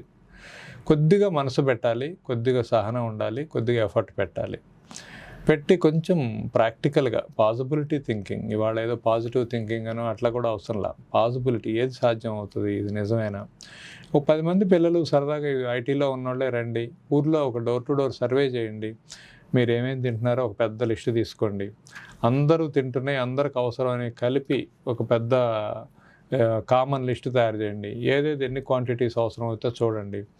ఆ క్వాంటిటీస్ పండించడానికి, ఆ క్వాంటిటీస్ ప్రొడ్యూస్ చేయడానికి, చికెన్ కావచ్చు, మటన్ కావచ్చు, ఎగ్స్ కావచ్చు, what ever it may be, healthy and safe food పండించడానికి ఎంత ల్యాండ్ అవసరమో చూడండి, ఎవరెవరు ముందుకు వస్తారో చూడండి, ఒక్కొక్కరికి ఒక్కొక్కటి అందరం కలిసి మాట్లాడుకొని అందరం బాగుండాలి, ఇలా చేద్దామని పెట్టుకోండి. సో అక్కడ మిగిలింది ఏదైనా ఉంటే, సో మైక్రో ఇరిగేషన్లో ఎవరు ఇన్వాల్వ్ అవుతారు, సాయిల్ సైన్స్లో ఎవరు ఇన్వాల్వ్ అవుతారు, ఆన్లైన్లో ఎవరు ఇన్వాల్వ్ అవుతారు, వాల్యుయేషన్లో ఎవరు ఇన్వాల్వ్ అవుతారో చూడండి. సో అది ఇవాళ ఆ ఎకో సిస్టమ్ కూడా అవుతుంది. FPOs వస్తున్నాయి, నబార్డ్ లాంటి ఆర్గనైజేషన్స్ సపోర్ట్ చేస్తున్నాయి, కోల్డ్ ప్రెస్డ్ మిషన్స్ లాంటివి మన ఊళ్ళో పెట్టుకోవచ్చు. So public health, farmer wellbeing, environment integrate అయినటువంటి ఒక ఆపర్చునిటీ. డెఫినెట్గా it is a big career opportunity. దీన్ని ఒక గ్రామాన్ని సెలెక్ట్ చేసుకుని ఒక స్టార్టప్ ప్రోగ్రామ్లో కూడా చేయాలి. ఏదేదో స్టార్టప్ చేస్తున్నాం, ఏదేదో పనికిరాని పనులన్నీ చేస్తున్నాం. ఇప్పుడు ఒక్క కారు లేకుండా ఒకడు బ్రహ్మాండంగా వ్యాపారం చేస్తున్నాడు, కొన్ని లక్షల కార్లు వాడి కోసం పనిచేస్తున్నాయి. మన భూమి ఉండి, మన అవసరం ఉండి, మనమే మార్కెట్ ఉండి మనం ఎందుకు ట్రై చేయకూడదు? సో బాగా చెప్పారనేది. తర్వాత మీరు ఒక 3000 ఎకరాల్లో కమ్యూనిటీ సపోర్ట్ అగ్రికల్చర్ చేస్తున్నారు. అసలు ఏ స్థాయిలో, అంటే అంత పెద్ద స్థాయిలో ఎలా చేయగలుగుతున్నారు, ఎంతమంది ఇన్వాల్వ్ అయి ఉన్నారు, ఏ రకాల పంటలు మీరు 3000 ఎకరాల్లో సాగు చేస్తున్నారు? అంటే ఇది మోస్ట్లీ ఐడియా ఏంటంటే కలెక్టివ్ ఫార్మింగ్ అండి. నెంబరు మెటీరియల్ అది ఎంత కమ్యూనిటీ ఎంత పెద్దగా పెరుగుతూ ఉంటే, దీనిలో ల్యాండ్ మాది కాదు, we are not the owners. So మేము ఒక ప్లాట్ఫామ్ క్రియేట్ చేసాం, కమ్యూనిటీ సపోర్టెడ్ అగ్రికల్చర్ అని, కలెక్టివ్ ఫార్మింగ్ అని. దీని ఉద్దేశం ఏంటంటే గ్రామంగా ఒక యూనిట్గా ఇలానే చేసుకోవచ్చు అని ప్రూవ్ చేయాలని. మనం డైరెక్ట్గా గ్రామానికి వెళ్ళి చెప్పాలంటే మనకు ఒక రెఫరెన్స్ చూపించాలి, ఒక సక్సెస్ఫుల్ మోడల్స్ ఉంటే దే కమ్ టుగెదర్, ఓకే ఇక్కడ సాధ్యమైంది కదా మనకు కూడా అవుతుంది అని. దానికోసం మేమేమనుకున్నామంటే ఒక లైక్ మైండెడ్ పీపుల్, చాలామంది ఇండివిజువల్గా చాలా ఇష్టం ఉంటుంది వ్యవసాయం అంటే, కానీ భూమి కొనుక్కోవాలంటే చాలా ఆలోచిస్తారు. అరే legality, road access, neighbours, encroachments, ఇవన్నీ ఒక ఛాలెంజ్. తర్వాత భూమిలో డెవలప్ చేద్దామంటే ఏం చేయాలో తెలియదు, పంటలు వేద్దామంటే ఏం చేయాలో తెలియదు, పండించిన పంటను ఏం చేయాలో తెలియదు. సరే ఏదన్నా క్రేజీగా ఎవరెవరో పెద్ద సెలబ్రిటీ కొనుక్కున్నారు, మనం కూడా ఒక ఎకరం కొనుక్కొని ఫామ్ హౌస్ కట్టుకుందామంటే ఒకసారి 2 సార్లు పోతాం, తర్వాత అది ఫామ్ హౌస్ కాదు పామ్ హౌస్ అయిపోతుంది. సో వీళ్ళు పారు కాబట్టి పాములే ఉంటాయి. ఆ రకంగా వెక్స్ అయిపోయి ఇదేదో బాగాలేదు, దాన్ని మళ్ళీ అమ్ముదామని ఏదో అనుకోవచ్చు, ఈలోపు ఏదో ఒక లీగల్ ఇష్యూస్ రావచ్చు. అలాగా సఫర్ అయిన చాలామంది ఇండివిజువల్స్ మాకు తెలిసిన ముందు మా ఫ్యామిలీ మెంబర్స్, మా ఫ్రెండ్స్, మేము కలిసి ఒక కలెక్టివ్ ఇది స్టార్ట్ చేసాం, కమ్యూనిటీ సపోర్టెడ్ అగ్రికల్చర్ అని. సో దీంతో ఏమైపోయిందంటే ఓకే, ముందు వాళ్ళకి మంచి భూమిని సెలెక్ట్ చేసుకునేటప్పుడు కూడా మేము కొన్ని పారామీటర్స్ పెట్టుకున్నాం. సాయిల్ బాగుండాలి, వాటర్ బాగుండాలి, రోడ్ యాక్సెస్ ఉండాలి, నియరెస్ట్ బిగ్గెస్ట్ మార్కెట్కి దగ్గరగా ఉండాలి. హైదరాబాద్ లాంటిదో ఎనీ సిటీకి మార్కెట్ దగ్గరగా ఉండాలి. అండ్ వీటన్నిటి పనుల వల్ల, మనం చేసే పనుల వల్ల దాని వాల్యూ కూడా పెరగాలి. ఈ పారామీటర్స్లో కొనుక్కున్నాం. తర్వాత దానిలో ఒక రెస్పాన్సిబుల్ ఫార్మింగ్ చేసాం, వరల్డ్ క్లాస్ ఎఫర్ట్ పెట్టాం. అందరూ ఇంటెన్షను అదేదో యూట్యూబ్ ఫార్మింగ్ లాగా లక్షలు వస్తాయని కాదు. We do our level best, we accept what ever it comes, but end of the day there is so many things. ఇప్పుడు ఇవాళ ఫామ్ కూడా ఏమైపోయిందంటే మన స్మార్ట్ ఫోన్ లాగా స్మార్ట్ ఫామ్ అయిపోయింది. ఒకప్పుడు ఫోను ఓన్లీ మాట్లాడుకోవడానికి, ఇవాళ మీ ఫోనే మీ కెమెరా, మీ ఫోనే మీ బ్యాంకు, మీ ఫోనే మీ డేటా సేవింగు. సో ఇలాగా ఇవాళ ఫామ్ అనేది కూడా అందరం కలిసి బాగా చేసుకుంటే గొప్పగా చేయొచ్చు. దానిలో ఏం చేసాం, మేము మంచి ఇన్ఫ్రాస్ట్రక్చర్ బిల్డ్ చేసి రెస్పాన్సిబుల్ ఫార్మింగ్ చేసాం. సాయిల్ కన్జర్వేషన్ ఎలా చేయాలో ప్రాక్టికల్గా ఎవరైనా చూసి నేర్చుకునేలా చేసాం. వాటర్ హార్వెస్టింగ్ ఎలా చేయాలో ఒక రోల్ మోడల్ లాగా చేసాం. ది బెస్ట్ పీపుల్ ఇన్వాల్వ్ చేసాం, right from the department of geophysics దగ్గర నుంచి ప్రతి విషయాన్ని ఒక గొప్ప మోడల్ సింపుల్గా చేసాం. సో అండ్ ఆగ్రో ఫారెస్ట్రీ, ఒక మోనోక్రాప్ వద్దు, దీన్ని ఒక మల్టిపుల్ క్రాప్ ప్యాటర్న్ లాగా చేద్దాం. షార్ట్ టర్మ్, లాంగ్ టర్ము, అలా మిడ్ టర్మ్ ఉండే ఇన్కమ్ వచ్చేలాగా చేసుకుందాం అనుకున్నాం. అలానే ఫామ్లో సెలబ్రేట్ చేద్దాం అనుకున్నాం. ఎనీ డే మనం సరదాగా ఫామ్కి వెళ్తే హాయిగా తిరగడానికి, కాసేపు కూర్చోడానికి, చక్కగా భోజనం చేయడానికి, ఏ క్లబ్కో పబ్కో లక్షల డిపాజిట్ మెంబర్షిప్ పెట్టి వెళ్ళే బదులు మన ఫామ్కి వెళ్దామని. మనం చాలామంది ఉంటాం, పెద్ద సైజు ఉంటుంది కాబట్టి, మినిమం 100 acres ఉంటుంది కాబట్టి మనకు భయం ఉండదు, మనుషులు ఉంటారు, మనకి ఎంక్రోచ్మెంట్ అవుద్దో లీగల్ ఇష్యూస్ ఇవేమి ఉండవు, కాన్ఫిడెన్స్ ఉంటుంది, హాయిగా ఉంటుంది, అండ్ అప్రిషియేషన్ ఎటు కూడా అవుతూ ఉంటుంది. ఏమొచ్చినా రాకపోయినా మన పొలం నుంచి మన ఇంటికి మన పంట వచ్చిందనేది, ఒక 2 పండ్లు వచ్చినా కూడా చాలా ఆనందంగా అనిపిస్తుంది. మనం వెళ్ళి మనం కోసుకొచ్చుకొని మనం తెచ్చుకున్నాం చాలా. ఎండ్ ఆఫ్ ద డే అందరం కలిసి చేసుకుంటాం కాబట్టి, హైలీ ప్రొఫెషనల్స్ వర్క్ చేస్తారు కాబట్టి, ఆ మోడల్ కూడా ఏంటంటే పాత రోజుల్లో ఊళ్ళో కౌలుకి చేసుకునే పద్ధతిలాగా అందరం కలిసి, ఇప్పుడు వాళ్ళది భూమి, మేము వ్యవసాయం చేస్తాం, ఖర్చులు పోను మిగిలింది సరిసగం పంచుకుంటాం అనేది మోడల్. ఓకే. సో అలాగా ఇప్పుడు ముందు మేము ఫ్యామిలీ చేసుకున్నాం ఒక 2 ప్రాజెక్ట్స్, తర్వాత చాలామంది ఫ్రెండ్స్ వచ్చారు. అలాగా ఫ్యామిలీ ఫ్రెండ్స్ లానే, ఇదేమో మార్కెటింగ్ చేయము, అడ్వర్టైజ్మెంట్ చేయము. సో మనం చాలా రిస్ట్రిక్షన్స్ పెట్టుకున్నాం, స్మోకింగ్ అలౌ చేయము, డ్రింకింగ్ అలౌ చేయము, నాన్ వెజ్ అలౌ చేయము ఫామ్స్లో. సో ఇది purely family and nature's place లాగా. ల్యాండ్ వాళ్ళదైనా కూడా, అని వాళ్ళు ఎట్లా పడితే అట్లా ఇల్లు కట్టుకోవడానికి అవ్వదు. ఇల్లు కట్టుదాం అనుకుంటే సరదాగా ఒక ఏరియా కన్వర్షన్ చేసుకుని అందరం ఒక చోట కట్టుకొని, దాన్ని మళ్ళీ మనం మీ ఇండివిజువల్గా కట్టుకొని డబ్బు వేస్ట్ చేసే బదులు మేము ఎస్టాబ్లిష్ చేస్తే వాళ్ళు మిగతా వాళ్ళకన్నా 10 రూపాయలు తక్కువ ఇచ్చేసి ఉండి చూడవచ్చు, ఎప్పుడో వచ్చేదే కదా. అలాగా భవిష్యత్తులో ఫామ్లోనే సీనియర్ లివింగ్ చేయాలని, and farm tourism, farm stays and farm events. ఇప్పుడు మేము ఒక చక్కటి మన పల్లెటూరు, మన అన్నలదమ్ములో ఇళ్ళకి పోయినట్టుగానే పికిల్ బౌల్ అని ఒక ప్రోగ్రామ్ పెడుతున్నాం. జనరల్గా పికిల్ బాల్ అని ఒక గేమ్ బాగా పాపులర్ అవుతుంది కదా, మేము పికిల్ బౌల్ అని పెట్టాం. ఈ పికిల్ బౌల్ ఏంటంటే, హాయిగా ఈ చాలామంది మహిళలు కిట్టి పార్టీలని అట్లా హోటల్స్కో అట్లా వెళ్తూ ఉంటారు, చాలా ఖర్చుతో కూడిన పనులు ఉంటాయి. హాయిగా మా ఫామ్కి వస్తే నేచర్తో తిరగచ్చు, చక్కగా వాళ్ళే మనవాళ్ళు చూపిస్తారు వెరైటీస్. అక్కడ ఆ వెరైటీ చూజ్ చేసుకొని, ఆ మ్యాంగో ప్లక్ చేసుకొని కడుక్కొని, అక్కడ ఒక పెద్దవాళ్ళు ఉంటారు, వాళ్ళైనా చూపిస్తారు, లేదు చేసి పెట్టమన్నా చేస్తారు. అక్కడే కట్ చేసి మొత్తం organic pickles with ayurvedic properties లాగా అంతా అక్కడే.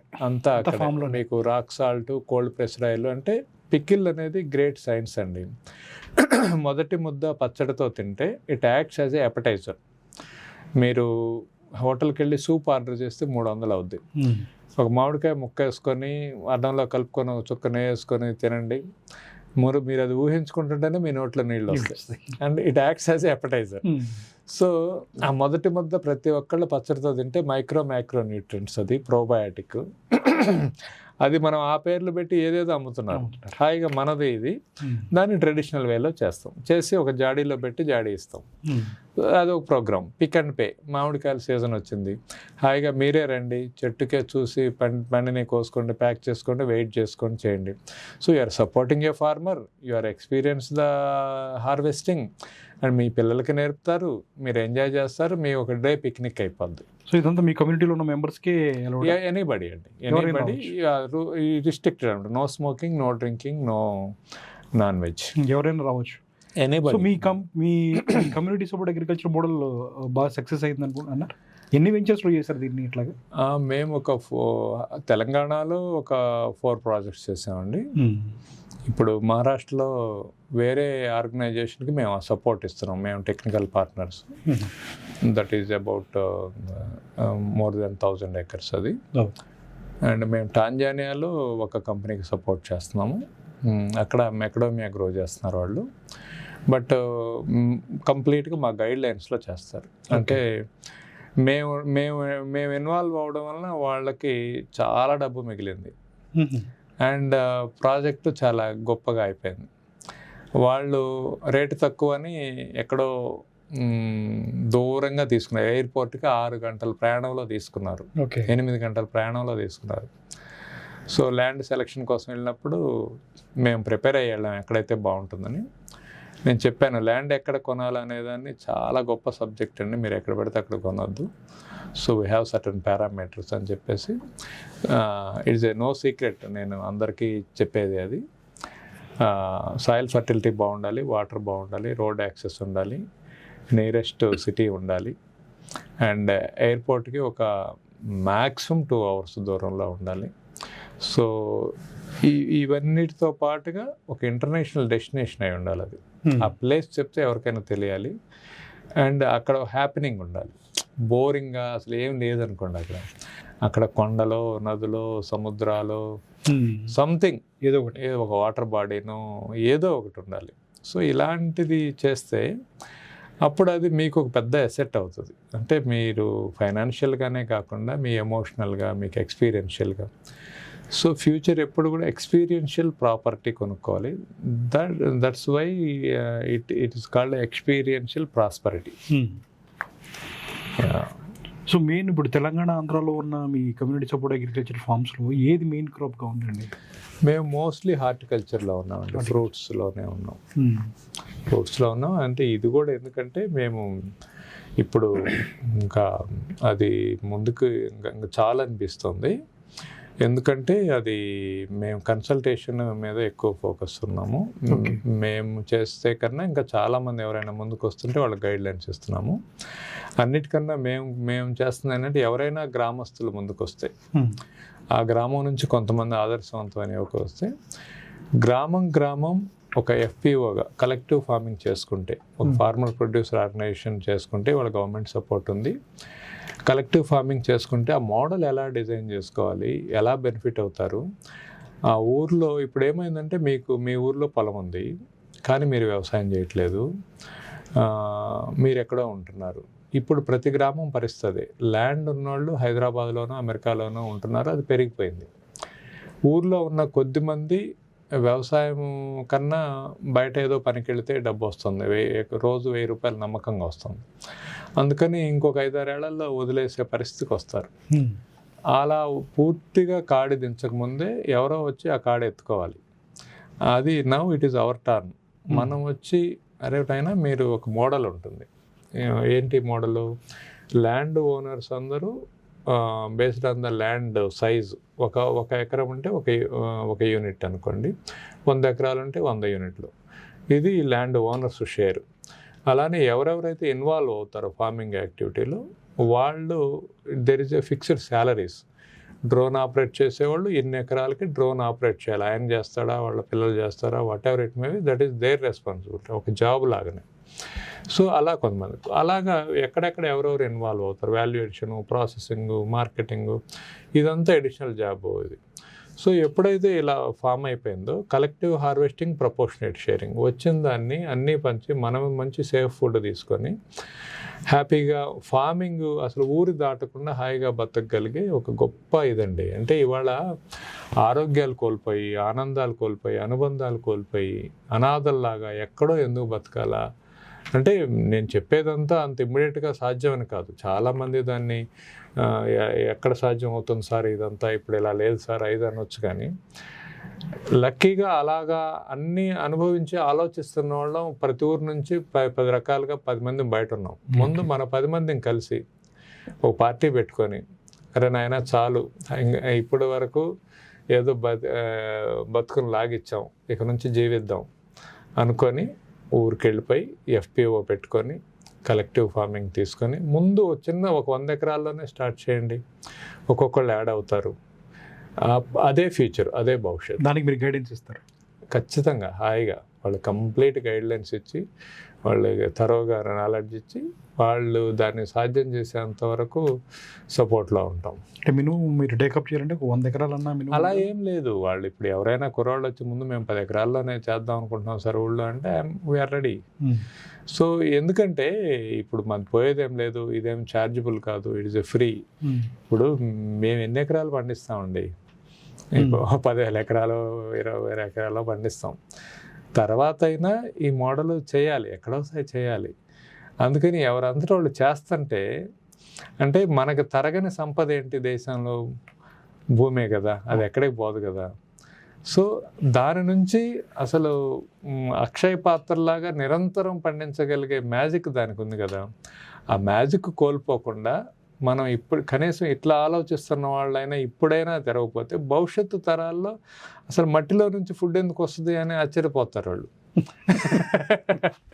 వీళ్ళు ఫూల్ లాగా ఉన్నారు, డెలివరీలో ఆన్లైన్లో వస్తుంది కానీ మట్టిలో నుంచి రావడం ఏంటి అనుకుంటారు. అందుకని ఆ తరం రాకముందే కాస్త మనము ఒక అడుగు వేసి, అది దానిలో ఏం త్యాగమేం లేదండి, మన కోసమే చేస్తున్నాం. మన స్వార్థం ఏంటంటే ఆనందంగా ఉండొచ్చు, తల్లిదండ్రులు భార్య పిల్లలు ఒక చోట ఉండొచ్చు, స్నేహితులు ఒక చోట ఉండొచ్చు, ఒక మనిషికి ఏదైనా ఇబ్బంది వచ్చి సంతోషం వచ్చినా ఇబ్బంది వచ్చినా నలుగురు నిలబడవచ్చు. ఇప్పుడు మన ఈ మధ్య సూసైడ్స్ అయి చూస్తున్నాం. ఒక అమ్మాయి పాపం పిల్లల్ని తీసుకొని చేసింది. అంటే చెప్పుకోవడానికి నలుగురు మనుషులు లేని ఇది ఎక్కువైపోతుంది. వీటన్నిటికీ ఒక సర్వరోగ నివారణ కమ్యూనిటీ సపోర్టెడ్ అగ్రికల్చర్ అనేది మంచి ఎకోసిస్టమ్, ఒక మంచి ఎమోషనల్ బాండింగ్ అన్ని అక్కడ ఉంటాయి. అందరికీ డబ్బులు వస్తాయి, అందరికీ నచ్చుద్ది, అందరూ హాయిగా ఉంటాం. సో భూమి బాగుంటుంది, మనుషులు బాగుంటారు, రైతు బాగుంటాడు, ఆరోగ్యం బాగుంటుంది, పర్యావరణం బాగుంటుంది. సో ఉండే కొంది ఇవన్నీ ఆలోచిస్తే చిన్నగా ఈ రాజకీయ నాయకులు, సినిమా వాళ్ళు, ఈ ఆర్టిఫిషియల్ మనుషులంతా మనల్ని ఇన్ఫ్లుయెన్స్ చేయడం తగ్గిపోద్ది. మనిషి మేధస్సు పెరిగే కొంది దేవతలు స్వర్గానికి పారిపోయారు అంటాడు ఒక ఫిలాసఫర్. సో మనం కొంచెం లాజికల్గా ఆలోచించే కొంది ఈ రాజకీయ నాయకులు, ఈ సినిమా వాళ్ళు, ఇన్ఫ్లుయెన్సర్స్, దీని ప్రభావం తగ్గి మన పిల్లలు కూడా ప్రకృతికి సహజంగా వాళ్ళు నేర్చుకోవాల్సిన, వాళ్ళు చదవాల్సిన భగవద్గీత, వాళ్ళు చదవాల్సిన ఖురాను, వాళ్ళు చదవాల్సిన బైబిల్ మనమే అవుతాం, మనమే ఆదర్శంగా అవుతాం. అక్కడే హాయిగా బతుకుతారు. ఎక్కడెక్కడో చదువుకొని ఏదేదో దేశాలు పోయి ఎక్కడో యాక్సిడెంట్లో చచ్చిపోయి సంసారాలు లేక, బంధుత్వాలు లేక, బంధాలు లేక ఎందుకు ఇది అవ్వాలి? సో ముందుంది మంచి కాలం. తప్పకుండా శ్రీనివాస్ గారు, మీ టైం, మంచి టైం మాకు ఇచ్చారు, ధన్యవాదాలు. నెక్స్ట్ మాత్రం మీరు ఫామ్లో చేద్దాం తప్పకుండా. You are welcome anyway. అండ్ ఇది ఓపెన్ అండి. I love to share this my experience. ఇప్పుడు ఎందుకు మాట్లాడుతున్నాను, ఇది మీలాంటి వాళ్ళు చాలామందితో కలవబట్టి, చూడబట్టి, ఇది బాగుంది కదా అని ఒక్కొక్కటి పేర్చుకొని అవన్నీ కలిపి నేను మాట్లాడుతున్నాను. ఇదేదో నేను మేధావినో, నాకేదో తెలుసో, నేనేదో గొప్పగానో మాట్లాడలే. నా ఉద్దేశం ఏంటంటే నాకు ఇప్పటికి కూడా పల్లె నుంచి మా ఊరు వస్తాను, నేను నెలకు 1 వారం రోజులు ఉంటాను. నేను పట్టణానికి పోతుంటే నాకు ఫస్ట్ రోజుల్లో పిల్లలు స్కూల్కి పోతుంటే బిక్కమొహం వేసినట్టు ఉంటుంది అనమాట. సో వై ఐఎమ్, బట్ కాకపోతే very fortunately I'm in the field of agriculture కాబట్టి అందుకని నేను ఒక 60 తర్వాత మా ఊరు వచ్చి మా ఊర్లోనే ఒక CSA మోడల్ చేసి చేద్దామని. ఈలోపు ఎవరైనా వచ్చినా కూడా డెఫినెట్గా we love to share our experience. So జీవితంలో ఎక్కడ ఎన్ని తిప్పలు పడి బతికినా, బతకడానికి ఎన్ని విన్యాసాలు చేసినా, చివరికి ఒక ఫామ్ హౌస్ దగ్గర బతికేద్దారా బాబు అని చెప్పేసి అనుకుంటూ ఉంటారు. సో మన ఊరండి, మన ఊరు, మన మనుషులు, మన పొలం, మన ఆహారం, మందు వదిలిపెట్టి ఎక్కడో ఎందుకు. ఇప్పుడు ఇంతకుముందు ఊరిలో బతకలేక బయటికి పోయేవాడిని అనాథ అనుకునేవాళ్ళు. ఇప్పుడు ఊర్లో ఉంటే ఏంది ఊర్లోనే ఉన్నావా అని అడుగుతారని ఊరు దాటి వెళ్ళిపోయారు. కానీ అడిగి పోయిన తర్వాత అర్థమవుతున్నాడు ఏం లేదు కదా.